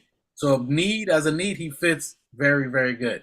And we drafted him. We wouldn't cost us too much. So he fits our timeline. He fits what we need. Stretching the floor, 3 points, defense, rebounds. He fits all that. That's why people are bringing up KP a lot. All right, boom. He's out there. Beal, way too much money. Great player, but he doesn't fit because he plays shooting guard. You'd have to move Grimes. He's not that great a defender. He's going to limit us on defense. He's small. He's 6'4", 6'3", I think. So him and Brunson offensively would be amazing. Defensively, doesn't fit our system, doesn't get great rebounds, and his ability to stay on the court is suspect. So him and Cat are out the window. Yeah. Money is retarded too. All right. Levine is a huge opportunity. CAA client. We've been after him for years. He fits our timeline also. Statistically, he fits all the things that we need. Shooting, catch shooting, spot-up shooter, efficient, slasher, can drive, he can pass, he can assist. He fits us like a glove. Money works, it's not that bad. Him and KP, top of the totem pole. As far as a star to get that's available that we can get. Those two are the top of the chain. Zion Williams is incredibly intriguing, something, a fruit on top of the tree you never thought you could get, that the branch just broke, and now you can reach it, but I think it's molding on the other side or has a little bump or bruise, so it doesn't look as good as the front of the fruit. You still think you may want it. Maybe you can save the fruit. That's what we're looking at. It's very tasty. It's the biggest one on the tree. It's the biggest one on the tree, but it got some bruise on it. You don't know if it's going to go bad after a while. It's intriguing. If you can get him his money and his contract is not that bad.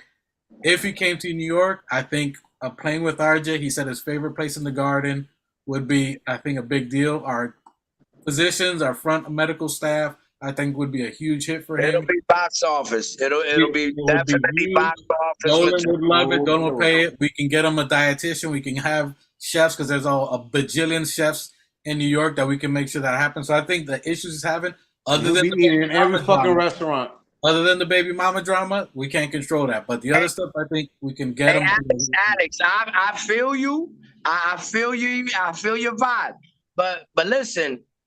At the end of the day, we can all say what we want to say with as much heart, passion, mathematics, statistics, everything, bro. We do not know what these niggas is doing, bro. With all due respect. Assassins, bro. They ninjas. That way we didn't see heart. I didn't hear nobody talking about heart. So we're not going to play the role that, hey, oh, yeah, we've been doing this. Nah. We do not know what they doing, bro. Exactly. Not even JB knew that Hart was coming. Yeah, but he's not a star. So we're talking about stars. We're talking about available stars. But he was a piece that trajected us forward with a little more velocity. Yeah. You feel what I'm saying? Well, he did that over Ken. A lot of people don't like Hart. Yeah. I mean, he did what he did. Yeah, I mean, that's an incremental piece that we're talking about. And I'm using Alex word, incremental. So you got the incremental piece, but that was you replace a dud for a stud. You replace a Cam for Hart. So he's moving those domino pieces. But these players we're talking about are stars. Out of the 3 years, all the assets you acquired, now's your chance. That's what we're talking about. Now's your chance to make a swing. Do you make a swing? I believe if these three are available, then you have to go for it. If the price is too high, then we do what we all think should happen. We stand pat, add Alec Burks and a couple of players, and wait till the end of the year. Everybody in Knicks Nation and in the world knows that the major move Hold on. Oh, shit. I got to pick up the camera. All right, everybody in Knicks Nation knows that the big move this past summer, was getting Donovan Mitchell. Everybody also knows that Donovan Mitchell is unhappy in Cleveland. Everybody also knows that the Knicks are not going to make any hasty or drastic move to get Donovan Mitchell. My point in saying that is to say this. The front office knows this. So they know in any due time that Donovan Mitchell wants to come home.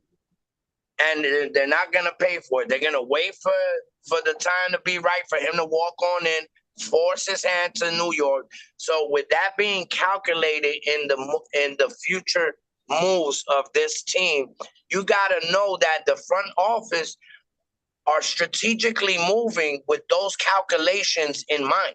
The same way they knew they were going to hire Brunson Sr., the same way they knew they were going to get Brunson, the same way they knew Hart, the same way they knew Hartenstein. We got to understand that this is what they do. They were bred to do what they do. You feel what I'm saying? They know who. They probably got a 12-foot whiteboard, 12 by 38, where everybody's name that's coming up for every summer. They know every draft that's coming in. You understand? So we got to start thinking with these kind of calculations in mind. So that's what we're doing for here. So we know Spider's going to come to join JB. So what moves can we make now that is going to... We family. That's how we chat. More comforting to add Mitchell as the last final piece. You good. I appreciate the chat.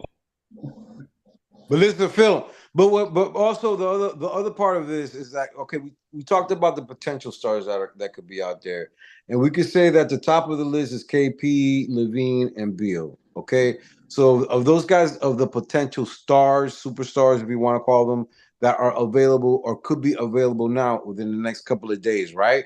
So now what we didn't talk about is the college guys or the drafts that are out there. And what I think is that I'm not knowledgeable of all the picks that are out there. I know that we don't have any of the top 10 picks or any of the top 20 picks. But I think that, per our record, we have we're gonna make some moves, some maybe high picks, some maybe second round picks, some deep picks that maybe we didn't think about, because at least our organization and Leon are very good at assessing talent and going out there and coming up with some gems, man. And that's for sure. Like I said before earlier, I think Scott Perry was a good part of that because he was a good talent scout. But I think that maybe he's passed the reins over to Leon, and we're gonna see maybe what they could pull out the hat. And I think maybe in there they'll make some moves that later on will be good for the Knicks. Other than maybe going out there and getting Levine and KP. Okay. And the draft, no matter what happens in the draft, here's the number one thing in the draft. Tibbs ain't gonna never play a rookie. Don't matter. It don't matter who he get. You can get picks, flips. Tibbs ain't never gonna play him. So for this year, whatever the pick, whoever you get drafted, which we have no picks anyway. We have 0 picks this year. So yeah, unless we flip somebody and maybe use that for future picks, maybe. Yeah, remember we gave our pick away with Hart. And a couple of them, and also the Dallas took our other one. Yeah, but we never know. Close it up here because we're gonna close it because we've been here for a long time. Yeah, I've been trying to get this show for like an hour and a half. No, all right, Alex. Do we make a move, and who's the move? We make a move, and I'm gonna go Levine or Beal. Bill, do we make a move, stand pat? And if we make a move, who's it for? We are making a move. We're gonna pick up. Damn, who the hell did we just say? We're not going after no stars. I think they're gonna get. I think that was Alex Burks. They're gonna pick up Burke. They're gonna stand pat and keep it moving, unless KP forces his hand. In the name of Alex, you can't have it both ways. Both ways, pause. Hey, Machete, what you got? Do we make a move? We stand pat, and if we make a move, who do we go for? Man, I think we bring it back, and if we do, we get Alec Burks for a vet minimum, and we go after Levine if we can. And if we can, we send out for Levine. We send, like I said, Rose and Fournier out there, and some picks, and we get Levine and Alec Burks, and that's that. I would like that move. Okay, I like that. I'm going to close it with saying that I think we make a move. I think there's too much smoke out there.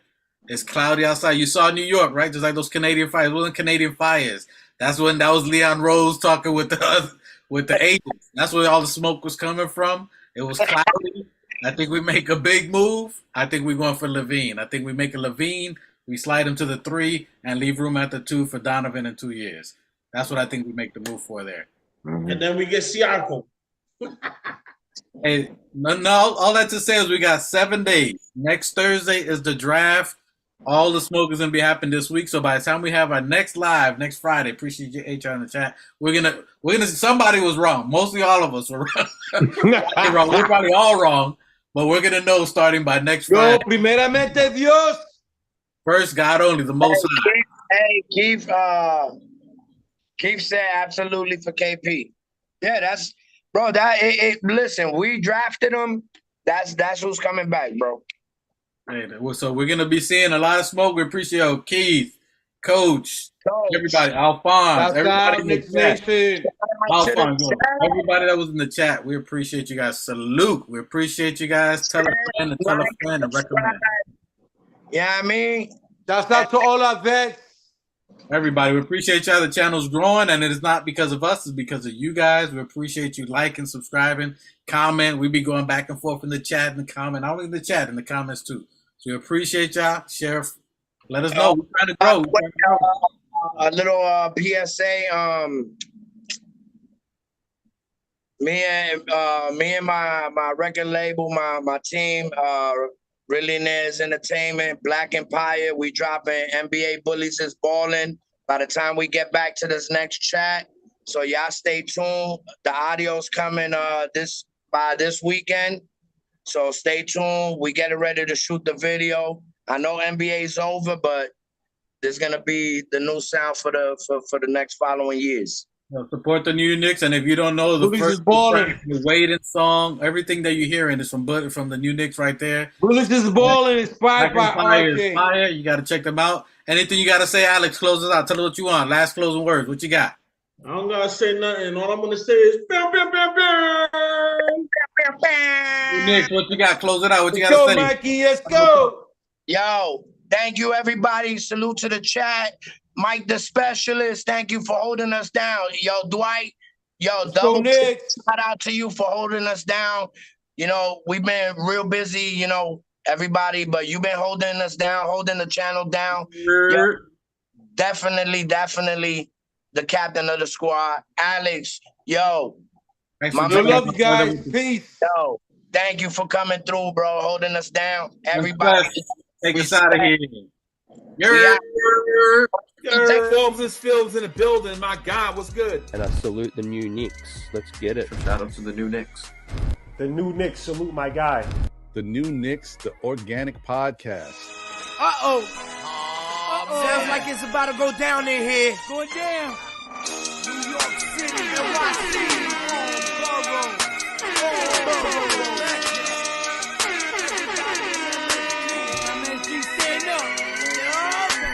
Brooklyn, Staten in the Bronx, Manhattan, Queens, what you want? We want the Knicks, we want the Knicks, we want the Knicks, we want the Knicks. Brooklyn, Staten in the Bronx, Manhattan, Queens, what you want? We want the Knicks, we want the Knicks, we want the Knicks.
New York City.